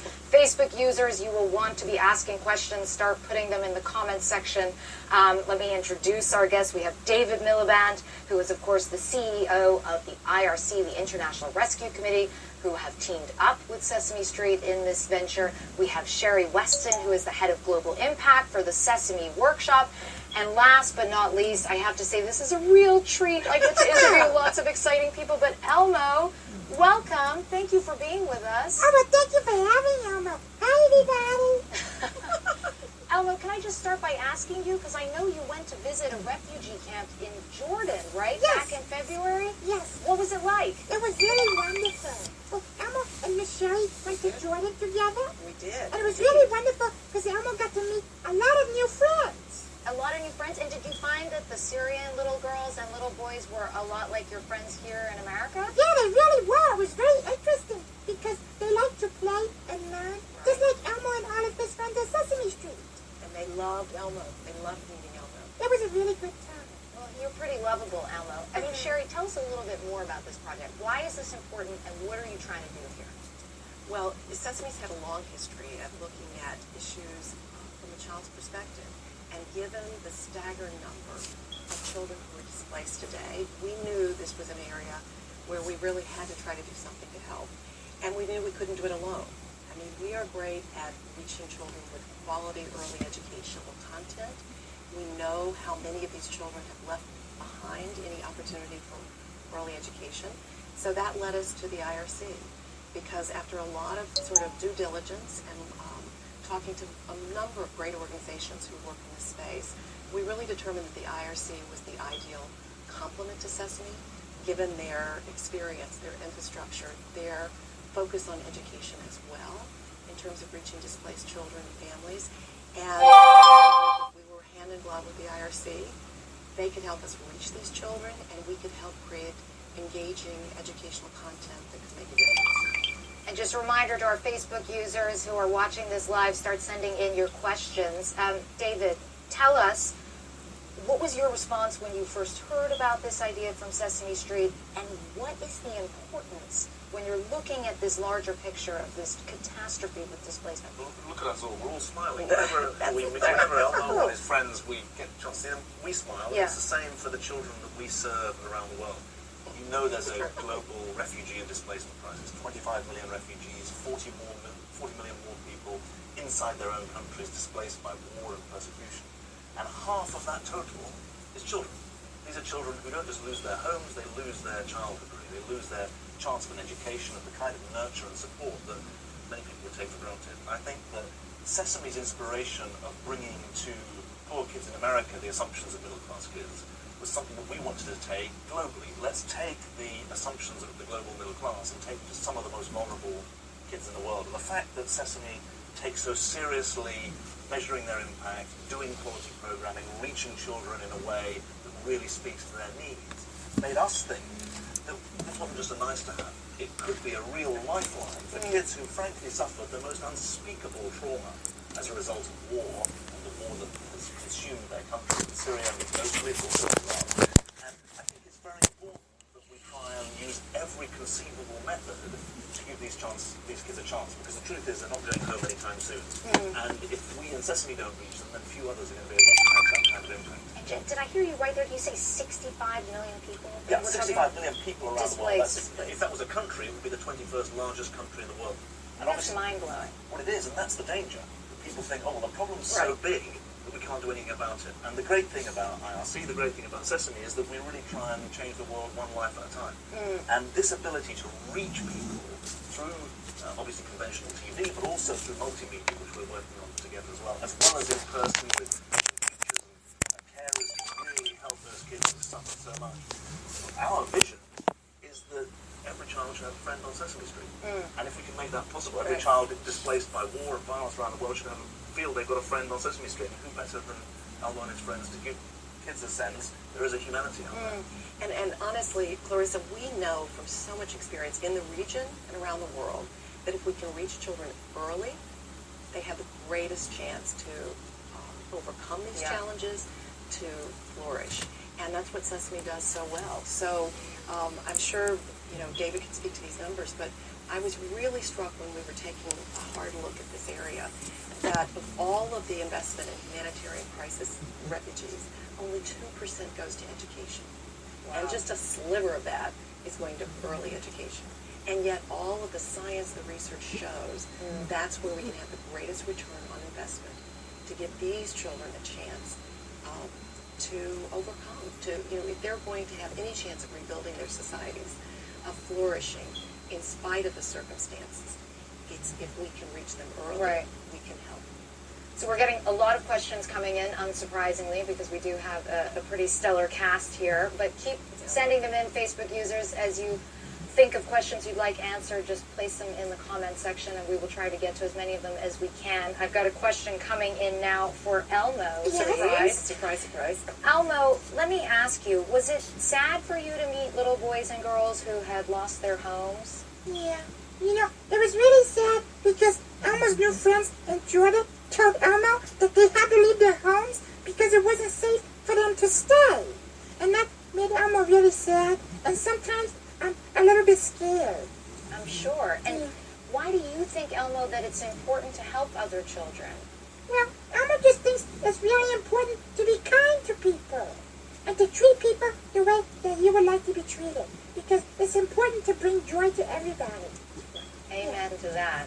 Sherry, a question for you. What was the reaction, one Facebook user is asking, what was the reaction of kids in these camps to meeting Elmo? Well, that's the thing I just love, is having traveled all over the world with Elmo and his friends in the region, because we have local Muppets that we've created in Jordan, in the Gulf, and children, no matter where, respond to these characters. They are so engaged with them. They bring joy. And I think that's so amazing. It's so universal. So they may not know Elmo from Sesame Street in the U.S. They often know Elmo's friends from around the world, like Tantan and Jordan, and many others. But again, that appeal is universal, and that ability for us to use these powerful characters to engage them, to teach them, to model behaviors and attitudes is so very important. And David, I guess the question is, what is the most crucial thing when it comes to averting a crisis in terms of a lost generation? What's the most important thing that these children need, these displaced children, these refugee children? The way I would put it is a dose of normality. Even in the midst of terrible chaos, I've seen in tents that are run by IRC staff around the world, in Lebanon, Jordan, but also across Africa, even in clearings, the dose of normality that says there's a teacher, there's a class, there's paper, there's some crayons. If it's then enlivened by friends like Elmo, you're really in business. That's what children are robbed of. In the middle of war, in the middle of persecution, they see unspeakable violence, and there is no normality, and the danger is that violence becomes the normality. And if we can give them a dose of love and care and support and, as I say, the normality that we believe, then we can try and stave off some of the damage that they are suffering. Because be under no illusions, it is the right to talk about a lost generation, it is right to talk about long-term damage. And it's right also to talk about the power of interventions to help kids bounce back, because the resilience is as strong as the carnage that you see around. Children are remarkably resilient. They're given a chance to learn, to play, to enjoy. And, you know, one of the things that's really important about this partnership is we will use what people think of as Sesame Street in terms of broadcast, multimedia, digital, Facebook, WhatsApp. But working with the IRC, we will also be creating content that is for much more direct. Quit that. That was the end of it. That's just simply amazes me. Okay. They're sitting here pushing all this Russia bull on us. Not only the mainstream media, but over half of your senators, probably about half of your congressmen, and it's all a big bald-faced lie. You sit right there and heard the folks over at CNN tell you that it was manufactured, fabricated, bull, SH, upside down exclamation mark, T. Okay? That's what it is. That's what I've told you ever since day one. Personally, I didn't need no Project Veritas to tell me that. But, you know, it doesn't hurt to have a little proof every once in a while when you go around making wild accusations, you know. So, I don't know. How they keep getting by with this. In fact, if I had the money, I would hire a lawyer myself. I would sue them. That's why, folks, that the survival of this show is so important. So you have somebody fighting for you. So, because the more listeners, the more viewers that I reach, the more people that you reach, okay? The more like-minded people that call into this show and express their views and opinions with one another and maybe plug their links or whatever, that gives them the opportunity to connect. That gives me the opportunity to connect. Folks, this is a win-win. I mean, how can you go wrong with supporting this broadcast? I mean, I'll admit, I don't know how good that website's working. Like I said at the beginning of this broadcast, I made it myself, but I mean, really, if anybody wants to send me $2, $3, $4, $1, you're more than welcome to. But if anybody wants to get serious and donate me like $40 minimum, I will send you a t-shirt. I I've got them ordered. They should be here within the next week or so. They cost me $35 a piece. And I guarantee you that everyone on your block will want one, okay? Or everybody in your holler, yeah. Everywhere you go, they're going to want a shirt like this, okay? Now,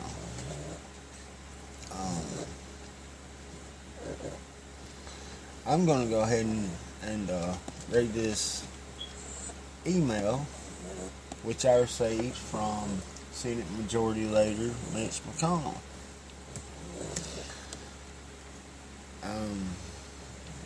I'll be honest with you. I know that McConnell was a shady guy, but I kind of trusted him anyway. Like, I never saw any reason not to trust this guy.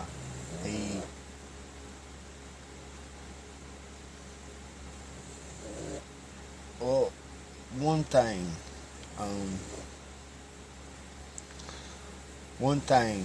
that jumps out at me though about him. I read an article about a year or so ago about Mr. McConnell and his wife, like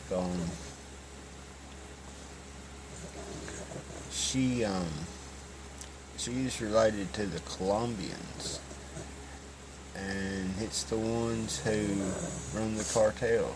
Well,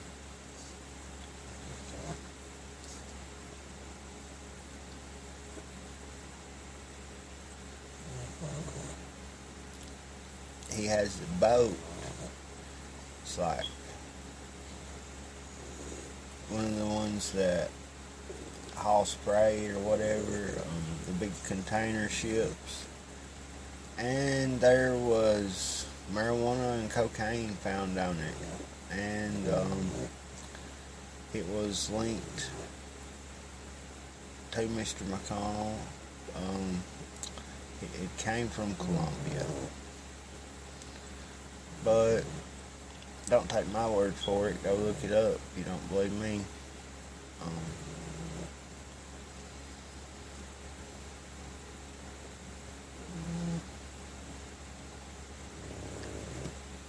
Got no reason to lie.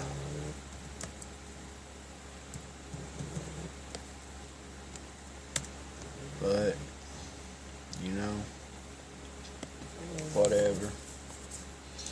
So, without further ado, y'all, go ahead and read this to y'all.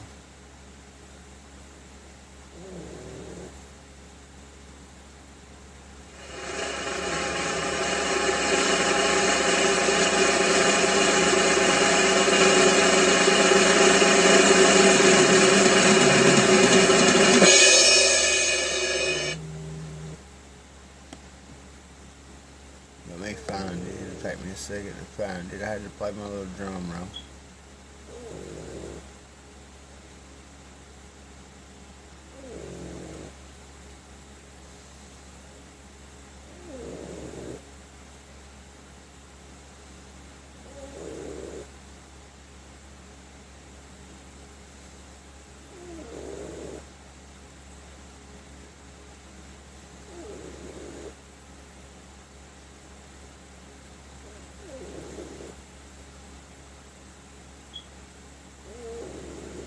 I can't find it in my email.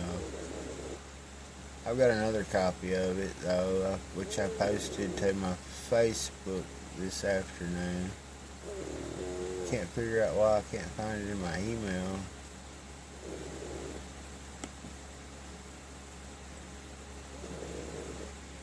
Let me look one more time. Let it reload here. Let's see.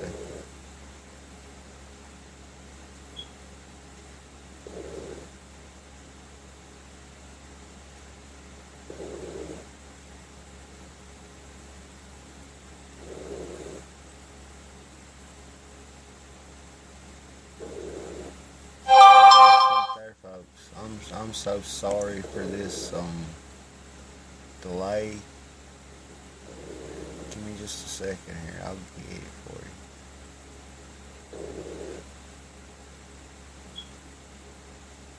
you. Here it is.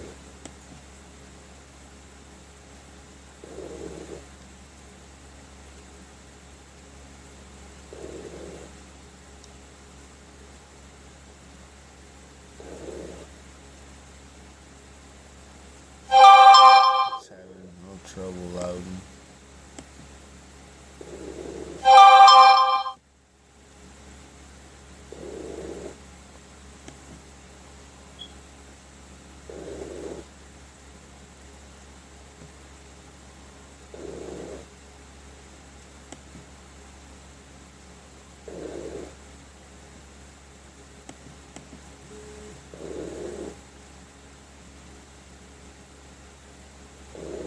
Might help if I'd restart it every once in a while.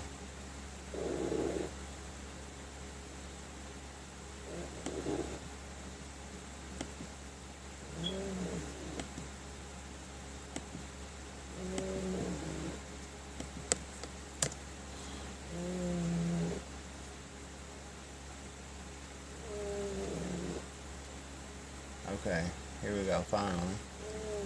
Dear Mr. Morgan, thank you for contacting me. Hearing from you, well, hold on, let me go back in time about 2 months, I guess. Back when I first started this show, I think I was like telling all of you that we need to contact our congressmen and senators, state representatives, and tell them that we wanted this Russia narrative shut down in its tracks, because it's a big lie. They're doing nothing but trying to dethrone Trump, if you will.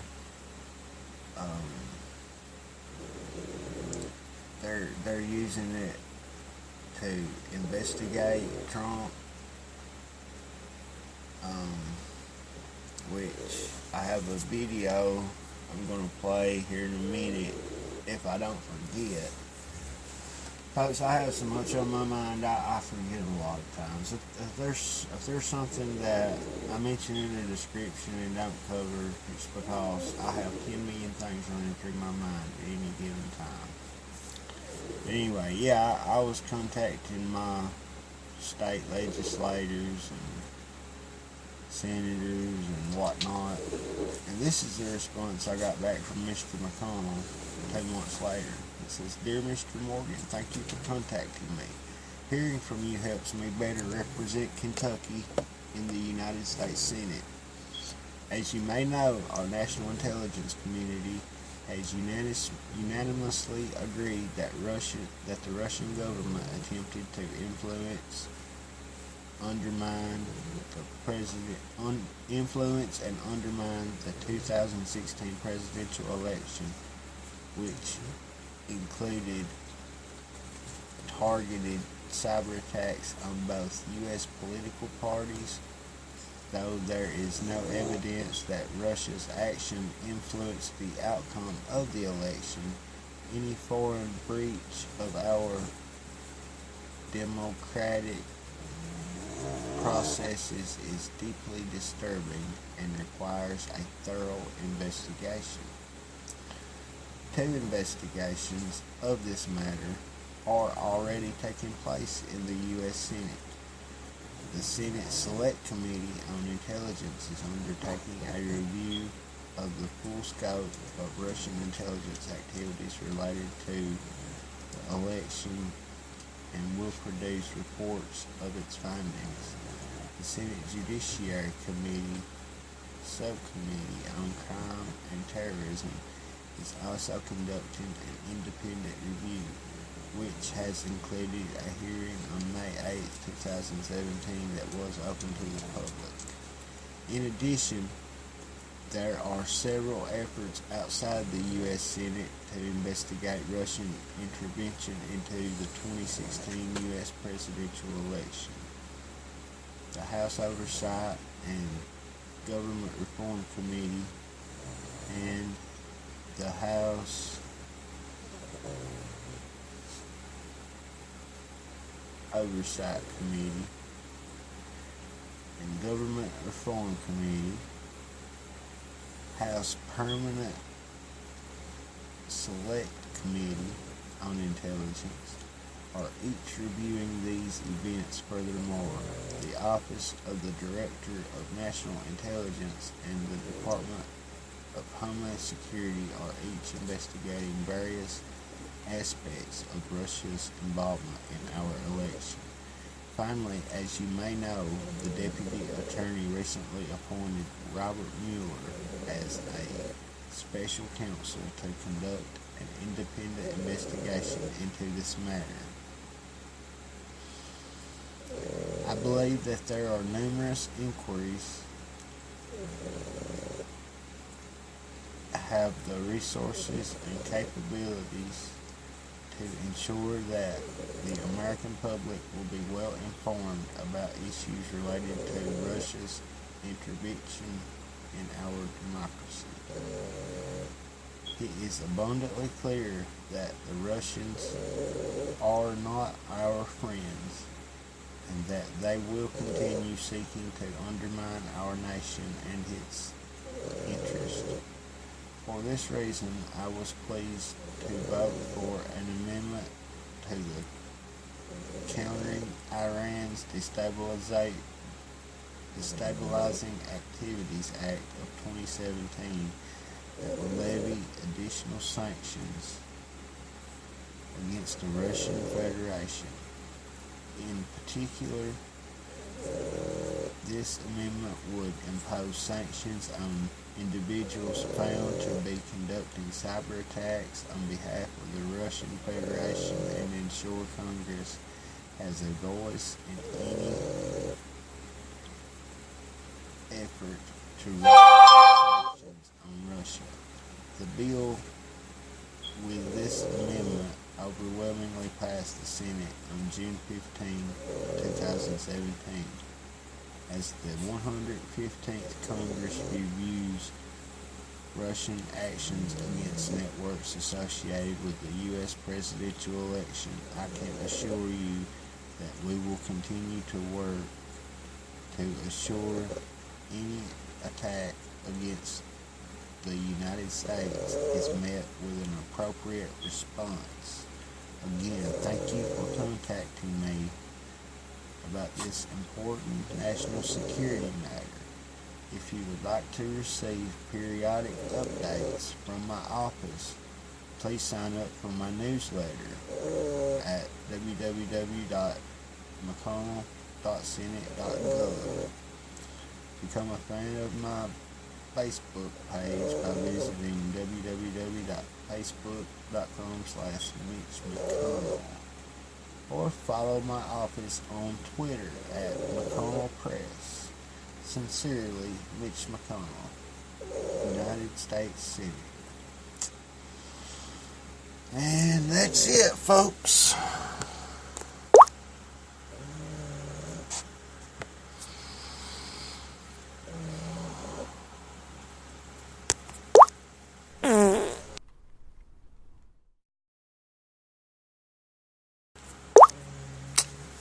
Yep.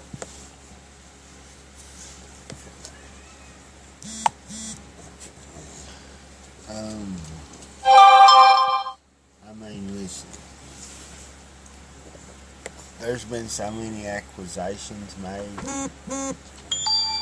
that this really does need looked into. I'll just be honest with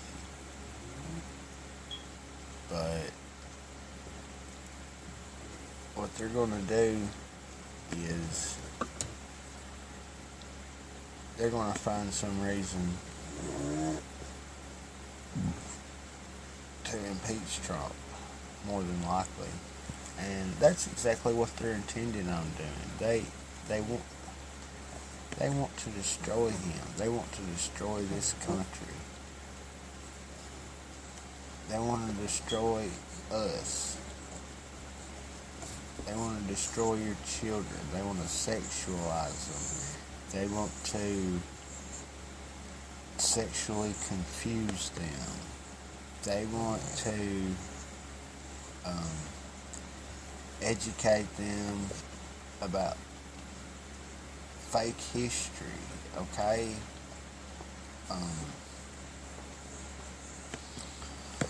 Yeah, like a lot of what's in the history books is not 100% accurate.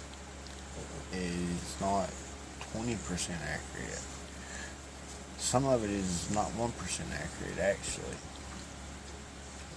It's just these so-called facts. Facts, as you call them. Quote, facts, you know? Yeah. And, you know, when the teacher gives you a test and you don't give them the answer which they expect you to give them, whether it is the right answer or the wrong answer, you'll lose points on that test. You know, I don't know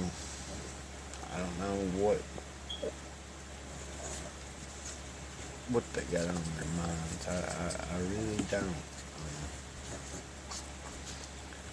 Who wants to destroy kids? Who wants to sexualize a child? This is Robert Kiyosaki for Infowars.com. Billy Weaver reporting for Infowars.com. We're here in Bozeman, Montana at the Red Pill Expo with a very special person. Now, he was one of the speakers. This is Robert Kiyosaki. Now, Robert, you did a great job on your speech, but I really have been dying to ask you, what advice would you give to millennials that are struggling financially? What did you learn about money in school? And for the answer for most people, it's nothing. They all learn economics, balance a checkbook, but that's really not money. And the reason they don't learn about money is because the story of Rich Dad, Poor Dad is my poor dad was a PhD, which stands for poor, helpless, and desperate. No, he's a good man. But as you know, they don't learn much about money. And see, my father knew nothing about money. And that's the problem. So we have all these academic elites, you know, like Obama and Hillary and those guys. They run the country with no financial education. They sure do. You know, I have always found it so bizarre that in school they don't even teach people how to do their taxes yet. I mean, you should know something about taxes because as an American you're required to at least file taxes for the most part. But, you know, Robert is the author of many books. Can you tell us about some of your books? Well, Rich Dad, Poor Dad is it was on the New York Times bestseller list for almost 7 years, plus 3 other books. So it was four in the top 10. And I flunked out of school because I can't write. I'll mention that. But anyway, because they didn't like a capitalist book being on their bestseller list. But if you look at Publishers Weekly, my book, Rich Dad, Poor Dad, is still number 3 to number 1. But the New York Times will not recognize it. And I think that's kind of telling about the media and what's really going on. Is because most journalists are like my poor dad, you know, very smart people. I think they mean well, but without financial education, they have to take a point of view that the rich are evil and greedy. The rich don't pay taxes, you know. And America was born as a tax-free nation, and now they think paying taxes is patriotic. So our problem is our leaders have no financial education. That's why we're going broke. They're a bunch of crooks. Do you think that a lot of the reason that so many wealthy business people like Donald Trump, that they're not paying taxes? Well, I know you showed that amazing model and how there's 2 different sides and they're thinking obviously on a different level. But do you think that it could be partially because they have the means to hire tax attorneys and accountants and people that are so aware of all of this? Absolutely. You know, business is a team sport. You know, in school, I was a C student, you know, and I always sat next to the A student. That's called cheating in school. But in the business world, that's called smart business procedure. So I hear people complain about the bureaucrats. My poor dad, most of my family are bureaucrats. Highly educated bureaucrats. And they complain about them. Man, any businessman can kick their butt financially, you know what I mean? Yeah. So when I hear somebody complaining about the bureaucrats, I'm going, boy, you must be Pee Wee Herman or a wimp or something. So when I go into a meeting with the IRS, I just go with my accountants and my attorneys. And we have a nice discussion on tax law. And that's how I got smarter as an entrepreneur, because I'm not a very smart guy. I'm academically. But my accountants and my attorneys educate me, and they're not mean. They're smart. They're tough. They know what they're talking about. So that's how I got smarter. Now, if you're an employee, you don't need accountants and attorneys because there's nothing an accountant and attorney can do you for taxes. You get one of, I think, a W-2 or something. And, you wonder where the money went every time you look at your paycheck. An accountant can't help you. So that's why going to school and getting a job, from a financial point of view, is really bad advice. Well, we've seen how a lot of these college kids, they're taking out these huge loans to go to school, and then we're seeing how their degrees are being lower and lower valued as more and more people get them because they can all get access to these loans. What do you think about that situation? What would you advise students thinking about going and taking out a big college loan? Well, as I always say, there's good debt and bad debt. Good debt is debt that makes you richer, and bad debt is debt that makes you poor. Like you buy a house, it's bad debt. Credit card debt is generally bad debt. Car is bad debt.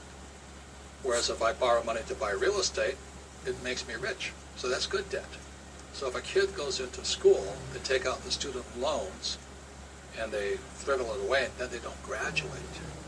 That's when that student loan becomes an albatross around their neck. So before a student takes out a student loan, they better be really sure they want to graduate. Because if they don't graduate, graduation doesn't save you, but you're a little better off. If you drop out, you're finished. That's the tragedy. So it really is a huge risk to take out a student loan. And we're seeing a lot of these millennials falling into that, and now we see them thinking about communism. What would you say to people thinking that communism is the solution for how things are in America right now? Well, I'm afraid because there's little financial education, people don't know what a communist is. See, most people who work for the government who believe in equality or for everybody, which is noble, it's a noble. You want everybody to share the wealth and everybody should have equal, that's communism. But it actually comes from the heart. And they don't know what communism is. And we have more communists in government and in the school system, good people, but they don't know they're communists. Yeah. Do you know what I mean? They're just good people. My whole family leaned left. They're good people. They don't understand why I have hundreds of millions of dollars. Everybody else is starving.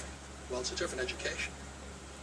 So they want me to share my wealth, which is communism. They want me to give, take from the rich and give to the poor. That's communism. If you support that, that's fine. But I'm a former U.S. Marine, 2 tours in Vietnam. I didn't fight for communism. I fought for capitalism. That's the difference.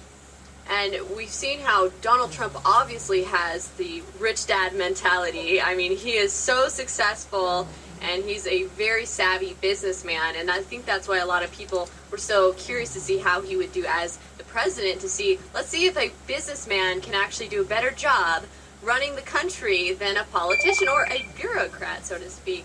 So you said you know President Trump, and it seems like you knew him pretty well. What can you tell us about him? Well, first of all, he and I wrote 2 books together. I'm the only other person that shared the cover, and we're supposed to write the 3rd book, except today it's time to write the 3rd book. He goes, I'm sorry, I'm running for office. I said, good luck. No, he is a fantastic man. You look at the man through his children. His children are magnificent. And they're fantastically, they're polished, smart, savvy, well-disciplined. But in dealing with Donald, he's straight, he listens, makes a decision quickly. And I think that's his Achilles heel. Because bureaucrats, all they want is to keep their job. They're not here to get the job done. So I feel for my friend Donald. He's a great man. He has the same disease I have, foot and mouth. Or tweet and mouth, whatever you want to call it. But, you know, and I'm so politically incorrect that that's what he is. And it's unfortunate, you know. Everybody says, well, stop tweeting. So, well, it's Donald. And people look at it as what Kufufu or something he wrote, he tweeted. At the same time, he went to NATO and he said to NATO, pay up. You guys are not paying your bills. Then he went to Saudi Arabia and says, let's kick ISIS's butt. You know? That's the kind of leader he is, but the press never covers that. And what people don't cover is that, and I'm not Republican or Democrat, I rather stay neutral. President Obama was a fellow Hawaiian, or maybe from Argentina, or where else he could be from. South America. No, he's in Africa, that's right. But anyway, he gave Iran $150 billion. He did. Iran is the biggest exporter in the world, next to Qatar. Then he released those Guantanamo guys, and he says, I want you boys, you be good boys now, and you promise not to be terrorists anymore.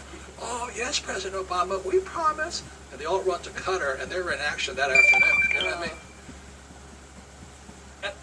And we're after Trump for firing the FBI director, and we all know the FBI is a little tainted also. The CIA, I mean, I know a little bit about the CIA because as a Marine pilot, I was recruited by them to fly trucks. Fly I don't drugs. do trucks, I'm pretty straight. So anyway, our whole system is suspect right now. It's all these bureaucrats and people with their hands in the pot. You know, the question I ask all over the world, it's all over the world, why does a politician go into office poor and leave rich? How does that happen? That's corruption. But nobody says anything about that. They get Trump for some goofy thing, you know? And the trouble with the special prosecutor, because I know, because I've had one of them on my butt, this is the thing I'm afraid of because Trump's my friend, they'll find something. That's what I just said.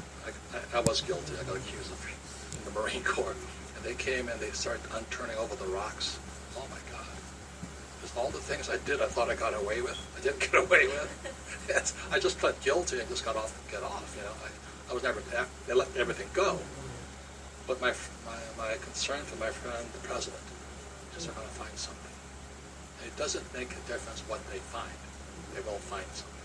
Well, you know, that's why typically we don't allow fishing expeditions in our justice system, but of course they're going to try and dig and dig and dig, try to illegally survey him, and so on and so forth, and we have already seen what happened with Michael Flynn, so I'm sure we'll see more, but, you know, overall, if you just have one more thing to say about the Red Pill Expo and what you would advise other Americans out there to do to wake up and red pill their friends, what would you say to them?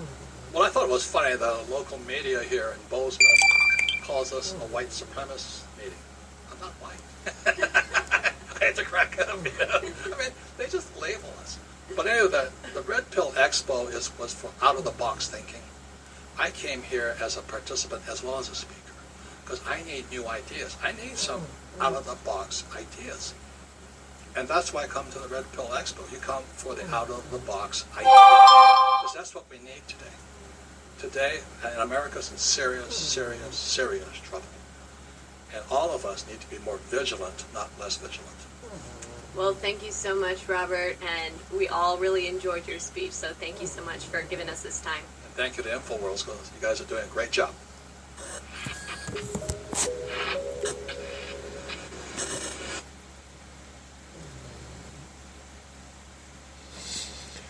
That was Millie Weaver and Robert Kiyosaki. He was a whistleblower, former CIA agent who flew drugs for the CIA, you know.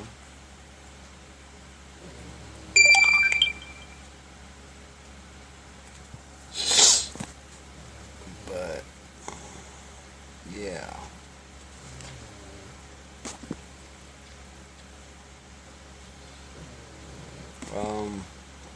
Bernie Sanders, he finally made some statements on the record after it was announced that there's been an FBI investigation launched into Bernie him and his Sanders wife. refused multiple times to answer questions from Fox News Senate producer Kara Rowland about the FBI investigation that has reportedly come to focus on Sanders' wife, Jane. Where are you from?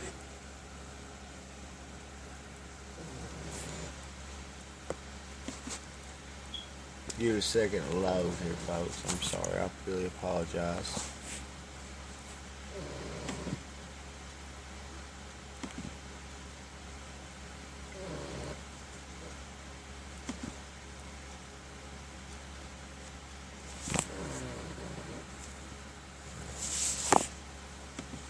News.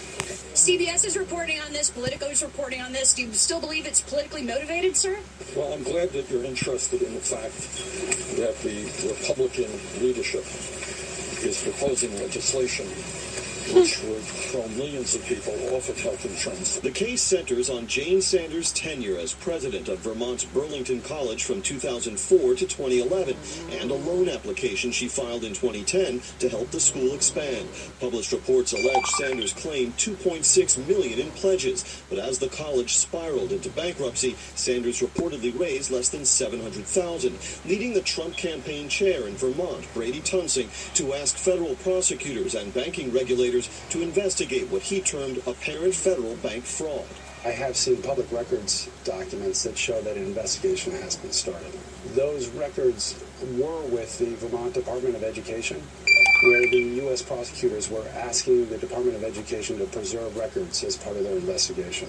Senator Sanders' campaign manager, Jeff Weaver, did not respond to Fox News' request for comment, but he told Politico the couple has hired Richard Cassidy, a well-regarded Vermont lawyer and Sanders superdelegate, and Lawrence Robbins, a Washington attorney whose clients have included Scooter Libby, the chief of staff to Vice President Cheney, who was convicted in the Valerie Plame case. Democratic Party activists discounted the case hurting Senator Sanders politically, at least for now. He's going to get a big benefit of the doubt, particularly with his supporters. Senator Sanders' Senate staff did not respond to multiple requests for comment either. Asked about this case by a local Vermont reporter last month, the senator called it nonsense and noted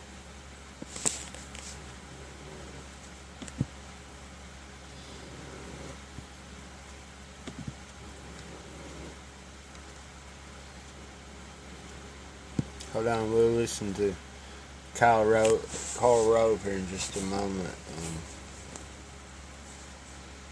I got another video here, Bernie in it, I wanted to play.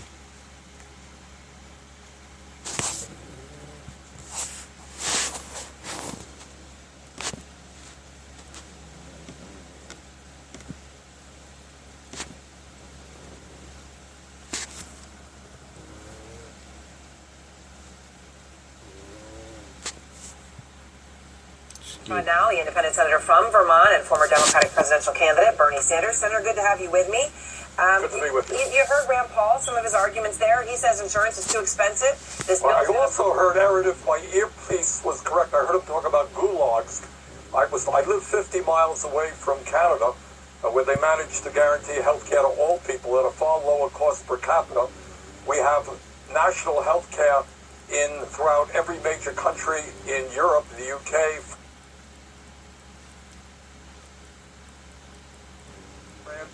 Germany.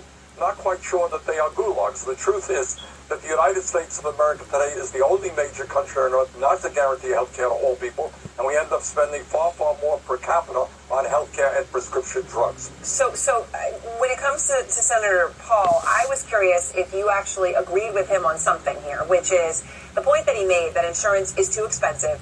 This bill, as it is constructed, the GOP bill that is now not getting voted on, he says it would bail out the big insurers. It sounded to me like you and he would actually fully agree on those points. Well, I'm not quite sure that we would. Of course, we are the only major country on earth that allows for-profit private insurance companies to make huge profits. We allow drug companies to make incredible profits, and we've got to deal with that. But the bottom line is getting back to this legislation. What this legislation was about that the Republicans today couldn't get the votes for, it would have thrown 22 million people, mostly lower-income people, off of health insurance.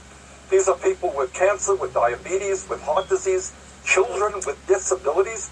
This bill would have substantially raised premiums for older workers. You're 62 years of age, you're making $45,000 a year. With a defunded Planned Parenthood, massive cuts in Medicaid, which impact people in nursing homes. So this was a disaster, and I'm glad at least temporarily the American people were able to defeat it. I'm going to come back to your use of the word disaster, but first let me just ask you this, because when you said the 22 million people being thrown off, you know, the CBO does say up to 15 million of those could be people who choose to not have health insurance because they're no longer charged a penalty to do so. So that's very different than being thrown off. Aaron, no, not really. I mean, again, we are the only major country not to guarantee health care to all people. So if you're 21 years of age and you're feeling great today and you walk out and you're getting hit by a bus, well, you know what? You made a bad choice by not getting health care. Health care is a right, not a privilege. Everybody can get sick. Everybody can have an accident. Everybody in America should have health care, in my view. So you refer to the GOP bill as a disaster. I want to get back to that word because the president today met with Republican senators to try to get them on board. Obviously wasn't successful at that, but he also used the word disaster to refer to a different health care bill. Here's the president. We have really no choice but to solve this situation. Obamacare is a total disaster. It's melting down as we speak. It's an oft-used word these days, but look, here's the point, Senator Wright. Premiums up by an average of 25% in the 39 states that use the marketplace. Doesn't the president have a point? Well, first of all, if you ask many of the leading insurance companies, what they will tell you is that one of the reasons that premiums are going up as fast as they are has to do with the fact that the Trump administration is sabotaging Obamacare in terms of hesitating on cost sharing and on individual mandates. So less money is coming into the system. But to be fair, they were going up before Trump won. Fair enough. Look. I voted for the Affordable Care Act. It has brought 20 million more people into the ranks of the insured. It has dealt with the issue of the obscenity of pre-existing conditions, et cetera, et cetera. But Aaron, if your question to me is, do we need to significantly improve the Affordable Care Act? The answer is absolutely.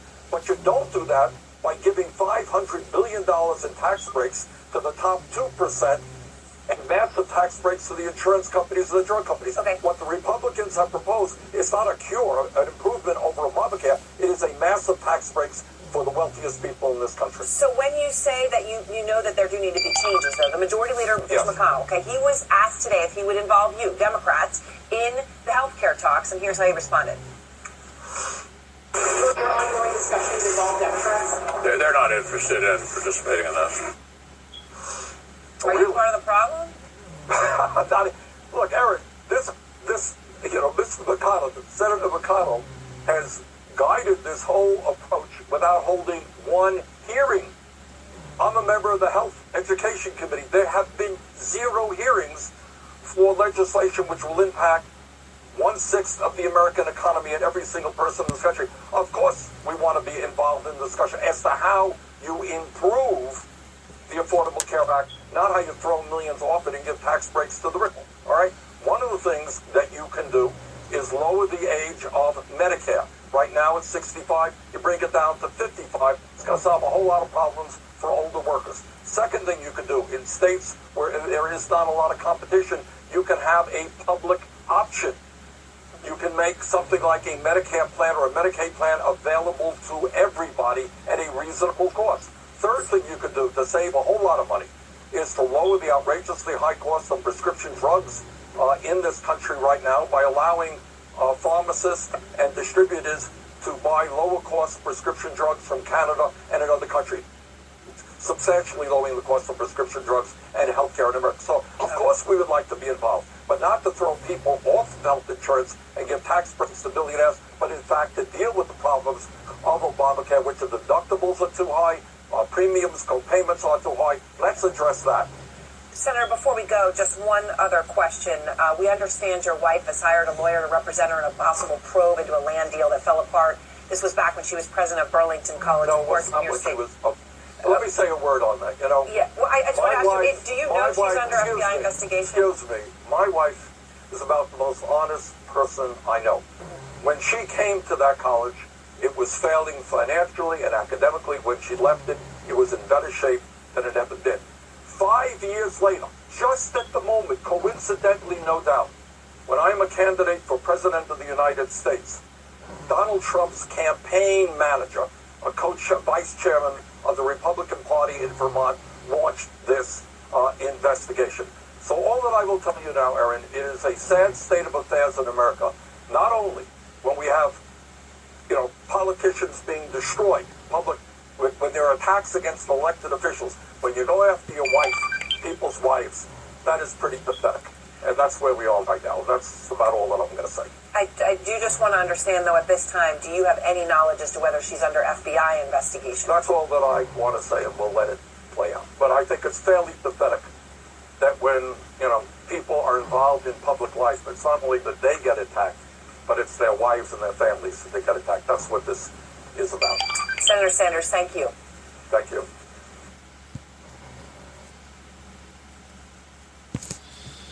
Yep, that's pretty pathetic, old feller.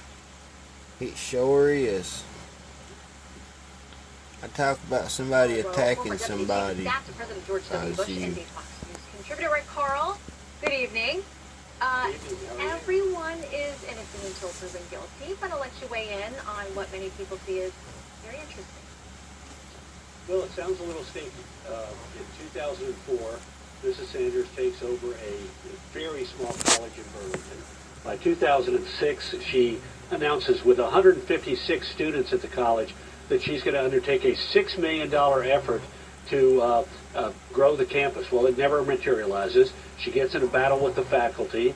Some of the faculty members leave. By 2010, she announces that she's going to move the college from downtown Burlington to 33 acres right on the lakefront north of town that she's going to buy from the Catholic Church for $10 million. She gets $6.5 million borrowed from a state agency, $6.5 million from the Union People's Bank, gets a nearly $4 million second mortgage from the Catholic Church, and she does this by saying that she had $5 million in likely donors and $2.4 million in sure donors, and it turns out that the records of the college show that she had less than $700,000 in a contribution from all sources during the time that she claimed that she had $7.5 million ready to go. In fact, several of the people who had pledged money, the largest single donor said, I will give the college $1 million upon my death, and they counted that as coming in the door very soon in increments.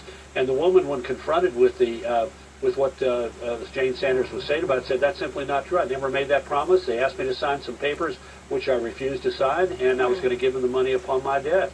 So we have Bernie Sanders in trouble because the allegation is that he interceded with the officials of the Union, the People's United Bank, in order to get the loan. And Jane Sanders is under the microscope because she apparently lied on the documents both to a state agency and to a federally chartered bank. So we have Bernie Sanders, who is a man of the people. He nearly became the Democrats' nominee last time around. I mean, he won 20-plus of the primary contest, and he's preached continually against the wealthy. You heard him in the sound bites there. We know he owns 2 or 3 houses. I mean, he's done pretty well. But yet he continues to connect with young people and others who are disaffected who say he is fighting for us. Yeah. Well, look, they forced his wife out as president of the university, and a few years later, burned by all this debt that she had run up, it went bankrupt. It no longer exists. But she left with a $200,000 package, severance package, and she was paid $150,000 a year at the beginning when they had 156 students. Virtually every one of those students paid $1,000 in tuition in order to pay her salary, and she was just one of a number of officials and teachers with the college. So, look, we don't know where this is going to go, but to dismiss this by saying these issues were raised by a respected lawyer who happened to be the Trump state chairman, I think is disingenuous on the part of Senator Sanders. Well, there is definitely that political angle to this. So we'll now watch as everybody gets their day in court and a chance to defend and explain their actions. Karl Rove, thank you very much.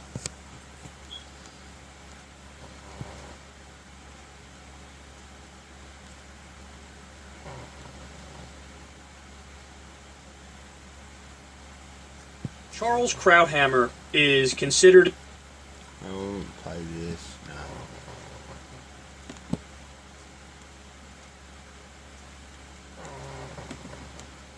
No, we won't play that. No, no, no. We will let all the millionaires and the billionaires go this morning.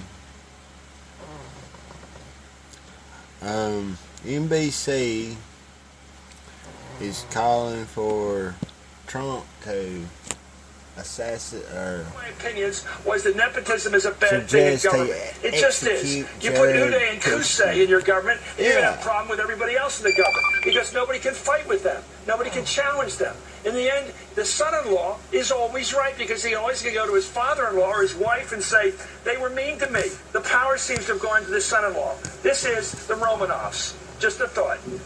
The Romanovs. Is it? And then you find out in all these investigations that Jared was opening up a tunnel to Moscow so that he wouldn't have to deal with the State Department. So the son-in-law, you know, one good thing Mussolini did was execute his son-in-law. I mean, I'm sorry, Cacciano.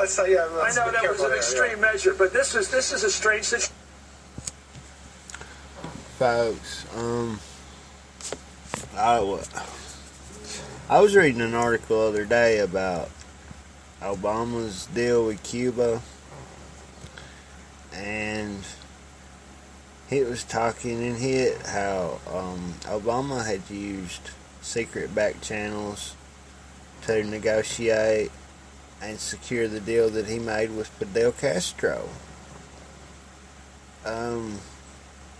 It's funny to me that they don't see no collusion there, you know. Why? It's never even mentioned, never even talked about, you know, matter of fact. Actually, you know. I mean, really. Can you all cut through these lies, this bull? Can you? You need to. You need to wake up, folks. All they do is vomit. They vomit garbage into each other's mouths, and then the next one vomits even worse into the next one's mouth, and this just goes on for forever and ever, okay? I never thought that it was this bad, folks. I really didn't. When you wake up, oh my God, it's the craziest feeling, like when you finally see just how corrupt that these people really are. It's actually scary. I'm kind of like Elmo. It's a little bit scary, he said, you know, but and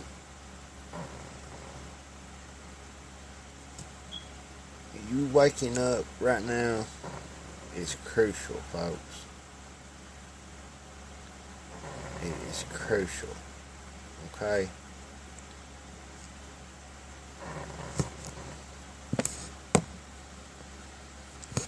I don't know. Well, I know exactly what's going to happen if everybody don't wake up. We're all going to be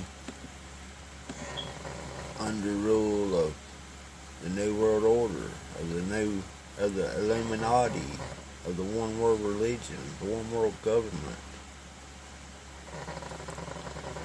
This article comes from the New York Times. It's written by Melissa Eddy and Mark Scott, June 30th, 2017. Headline is Delete Hate Speech or Pay Up, Germany tells social media companies.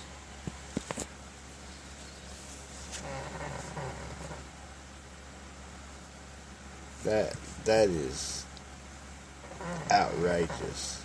Can you believe that? Can you dig it? I mean, really. Berlin, social media companies operating in Germany face fines of as much as $57 million if they don't delete illegal, racist, or slanderous comments and posts within 24 hours. under a law passed on Friday. The law enforces Germany's position as one of the most aggressive countries in the Western world at forcing companies like Facebook and Google and Twitter to crack down on hate speech and other extremist messaging their digital platforms. But the new rules have also raised questions about freedom of expression. Digital and human rights groups, as well as the companies themselves, opposed the law on the grounds that it placed limits on individuals' right to free expression. Critics also said the legislation shifted the burden of responsibility to the providers from the courts, leading to last-minute changes in its wording. Technology companies and free speech advocates argue that there is a fine line between policymakers' views on hate speech and what is considered legitimate freedom of expression, and social networks say they don't want to be forced to censor those who use their services. Silicon Valley companies also deny that they were failing to meet countries' demands to remove suspected hate speech online. Still, German authorities pressed ahead with legislation. Germany witnessed an increase in racist comments and anti-immigrant language after the arrival of the more than 1 million migrants, predominantly from Muslim countries, since 2015. And Heiko Maas, the Justice Minister who drew up the draft legislation, said on Friday that it ensured that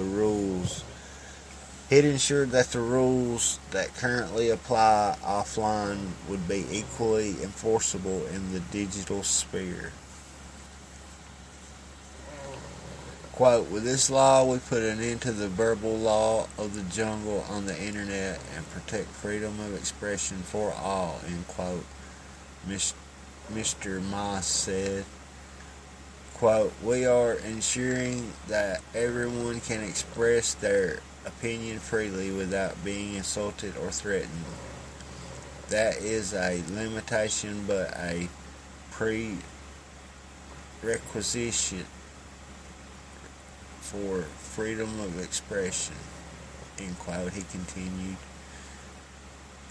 The law will take effect in October, less than a month after nationwide elections, and will apply to social media sites with more than 2 million users in Germany. It will require companies using Facebook, Twitter, and Google, which owns YouTube, to remove any comment that's illegal in Germany, such as Nazi symbols and Holocaust denial, within 24 hours of it being brought to their attention.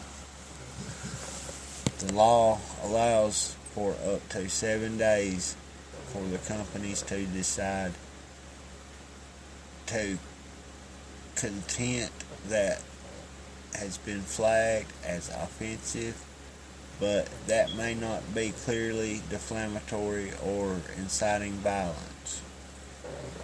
Companies that persistently fail to address complaints by taking too long to delete illegal content face fines that start at €5 million or $5.7 million and could raise as much as €50 million.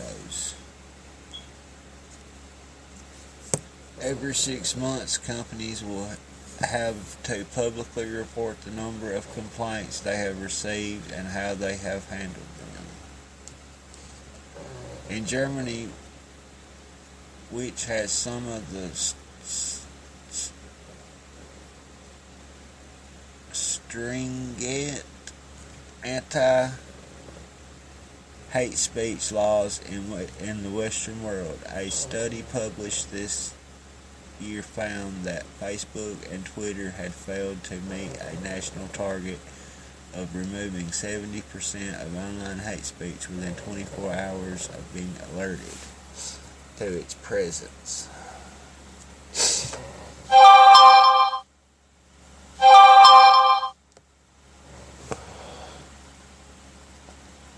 The report noted that while the two companies eventually erased almost all the illegal hate speech, Facebook managed to remove only 39% within 24 hours, as demanded by the German authorities. Twitter met the deadline by 1% of instances. YouTube fared significantly better, removing 90% of flagged content within a day of being notified. Facebook said on Friday that the company shared the German government's goal of fighting hate speech and had, quote, been working hard, end quote, to resolve the issues of illegal content.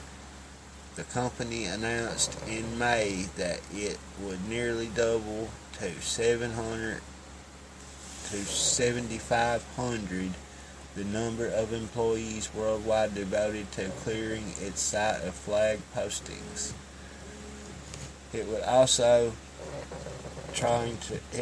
be trying to improve the processes by which users report problems, a spokesperson said.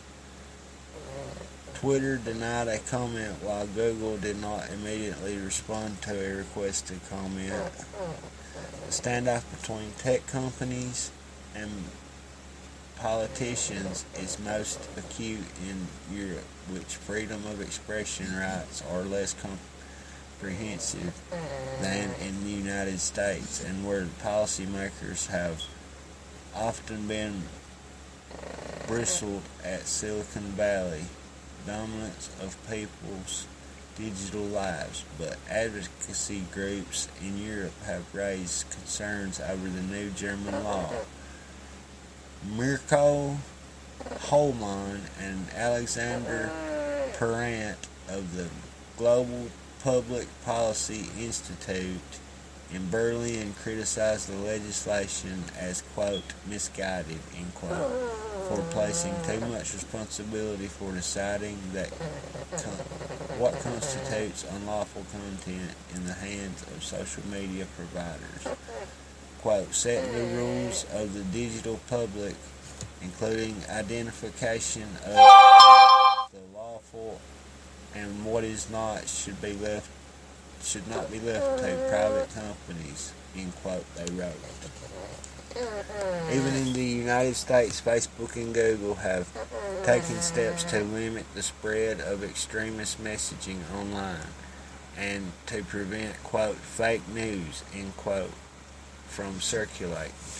That includes using artificial intelligence to remove potentially extremist material automatically and banning news sites believed to spread fake news or misleading reports for making money through the company's digital advertising programs. You see, folks, they're gonna try to put folks like me, like Drudge, like Breitbart, like InfoWars. They're going to try to put us out of business, which I'm not really in business, to tell you the truth, but hey, this is the alternative media, okay? This is what you got, and I suggest that you fall in and support it, because this is the most honest you will ever have. I'm running way late. I got about 16 minutes left in this episode, so I'm going to hurry. Stocks in mostly higher to book best half-year gains in years. U.S. stocks closed modestly higher Friday after trimming gains in the few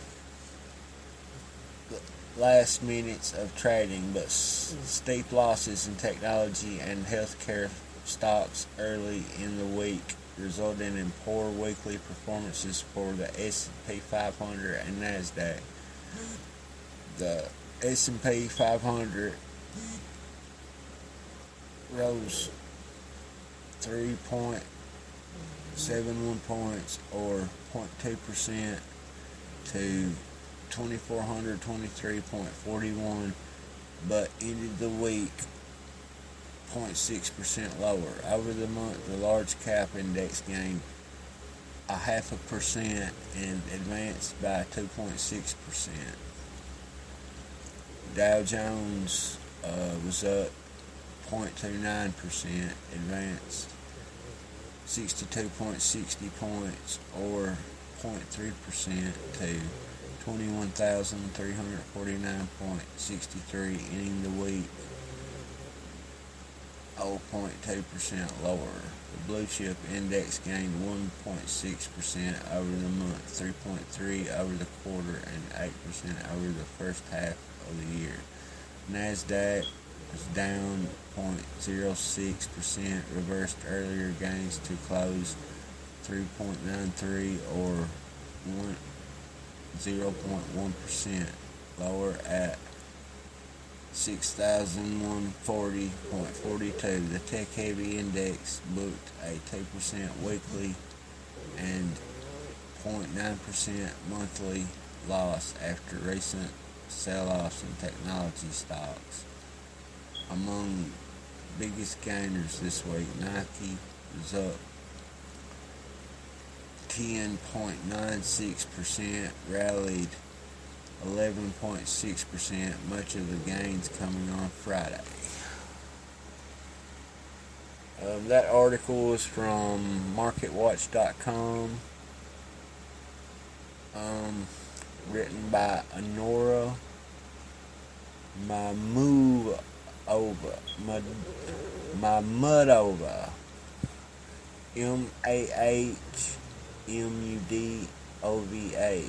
Mahmudova.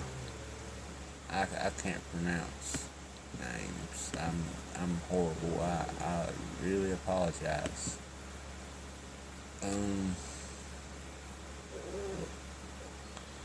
But yeah, like, you can see where the economy's doing better in some areas. You can definitely see that.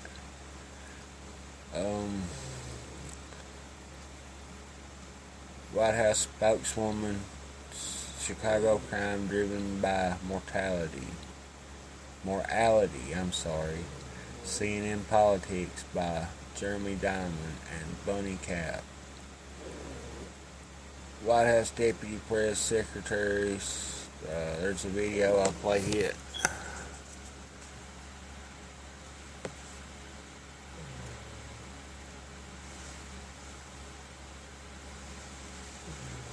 Could it ever load? I'll give it a second here.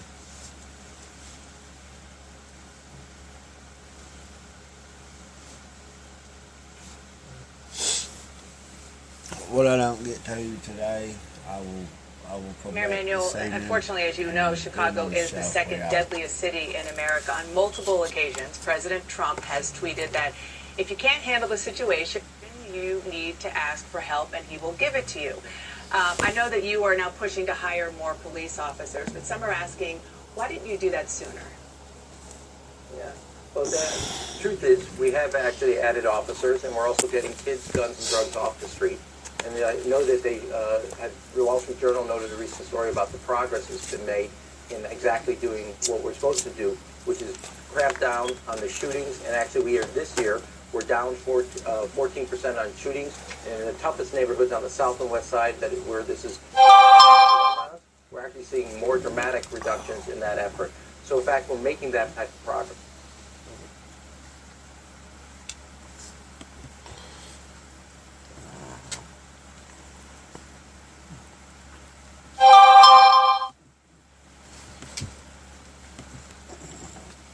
We've got about 11 minutes left.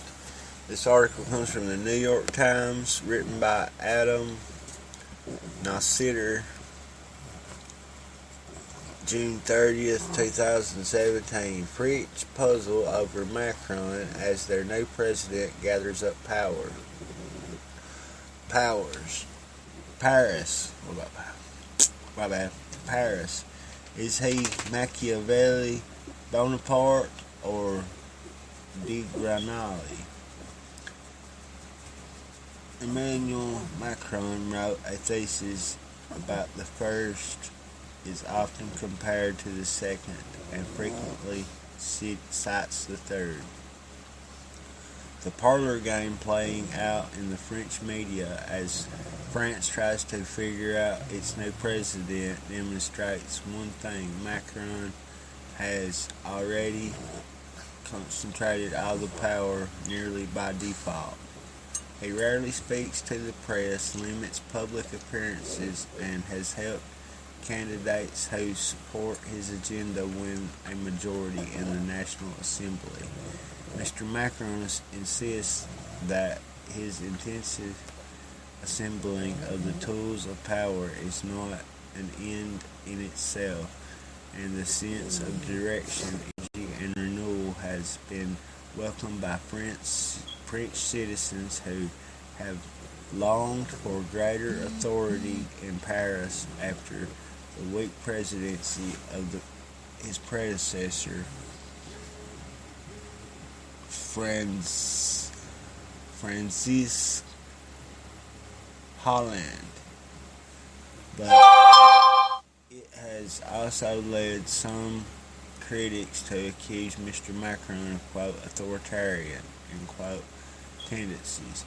A weekly magazine cover called him, quote, Jupiter, end quote. The hyperbole has been widely mocked, but few doubt that Mr. Macron has assumed the role of master string puller, operating a political planet he has created for himself. France's rigid labor code, which Mr. Macron says kills jobs, will be revamped by decree, largely repassing Parliament. Much of the anti-terrorism state of emergency is enforced since the November 2015 terrorist attacks and opposed by civil liberty advocates will be permanently enshrined in law.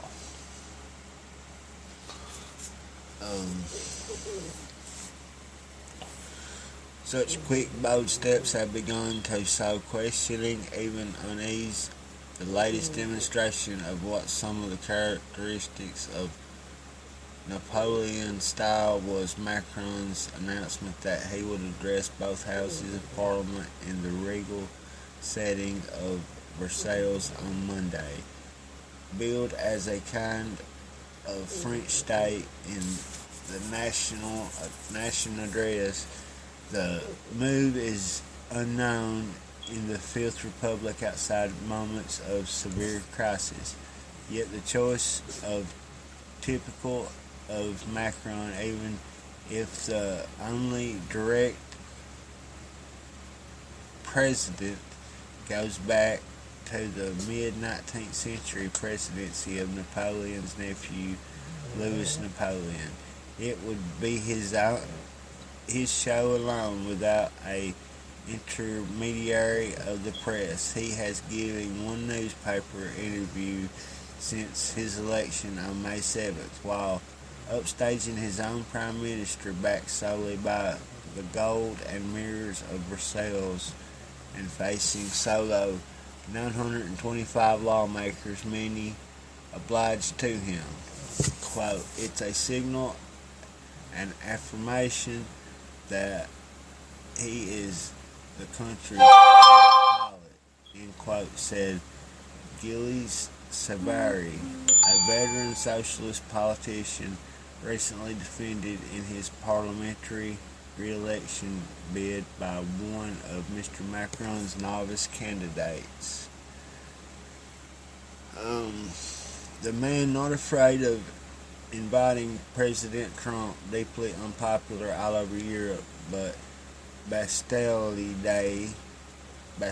Day can afford to get crosswise temporary, at least with public opinion, quote, 3 transgressions in one day, end quote, the newspaper Le Monde said in an editorial on Mr. Macron on Thursday, referring to Brussels. Mr. Trump's invitation and Mr. Macron's refusal to grant a tradition in Bastille Day interview. An aide told Le Monde that the president's, quote, complex thoughts, end quote, did not lend themselves to mere news interviews. The joke is now on those who mock the title of Mr. Macron's campaign book, quote, Revolution, end quote, when it appeared last fall. Quote, it's a very personalized way of wielding power, very Bonapartistic, end quote, Mr. Savary said. Quote, here we are with the first consul, end quote, who continued, allowing Napoleon's final stepping stone before the empire. Quote, there's the prodigious ease of movement. He's permanently taking the initiative, end quote. And that is how Mr. Macron is exercising power, floating above the institutions beneath him and advancing a government project that will all about concentrating authority both in form and it is direct echo of Napoleonic tactic of keeping opponents off balance by always being on the offensive. Power in France is flowing back to the center. Mr. Macron, quote, it is him that administers, end quote, Mr. Savary said, quote, it's hyper-centralized.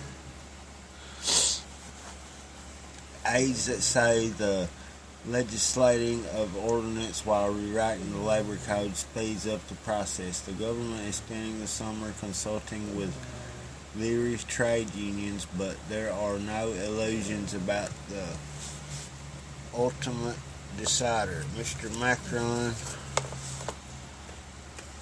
as one of the union leaders, quoted as saying, you might pick from the menu,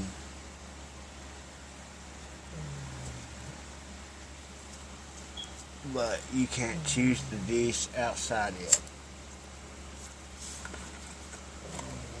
The most contentious item, a move to strictly limit payouts from labor boards to fired workers, appeared to be off limits for discussion. Employers want it because they say large potential amendments are hindrance to their hiring. That's about half of that article. That pretty much gives you the general idea. Folks, I broke the record this morning. I went for 3 hours. I can't believe it. I am killed. Like I said, I sure didn't sleep much last night, no way. And yeah. But if anybody's out there listening this morning, I thank you for your attention. Again, pray for the broadcast. Pray for Sharon Timberlake. They're looking for her to pass, I think. She's a good person, and she needs our prayers and our support, and so does her family. Support our broadcast. Share our links. Tell your friends. Tell your family. Tell your granny. Tell your daddy. Tell your uncle. Tell your papa. Tell your brother. Tell your sister. Tell them to tune into the Alex Morgan Show. The only show that is not a show. Okay? This ain't no WWE crazy Hollywood Hogan, NWO, Wolfpack, WrestleMania main event BS, okay? This is real life. And we have the belt. We are the champions. We are the sleeping giant. We are the resistance. And I thank you for tuning in. I thank you for your attention. God bless. I hope you have a great day, and see y'all real soon.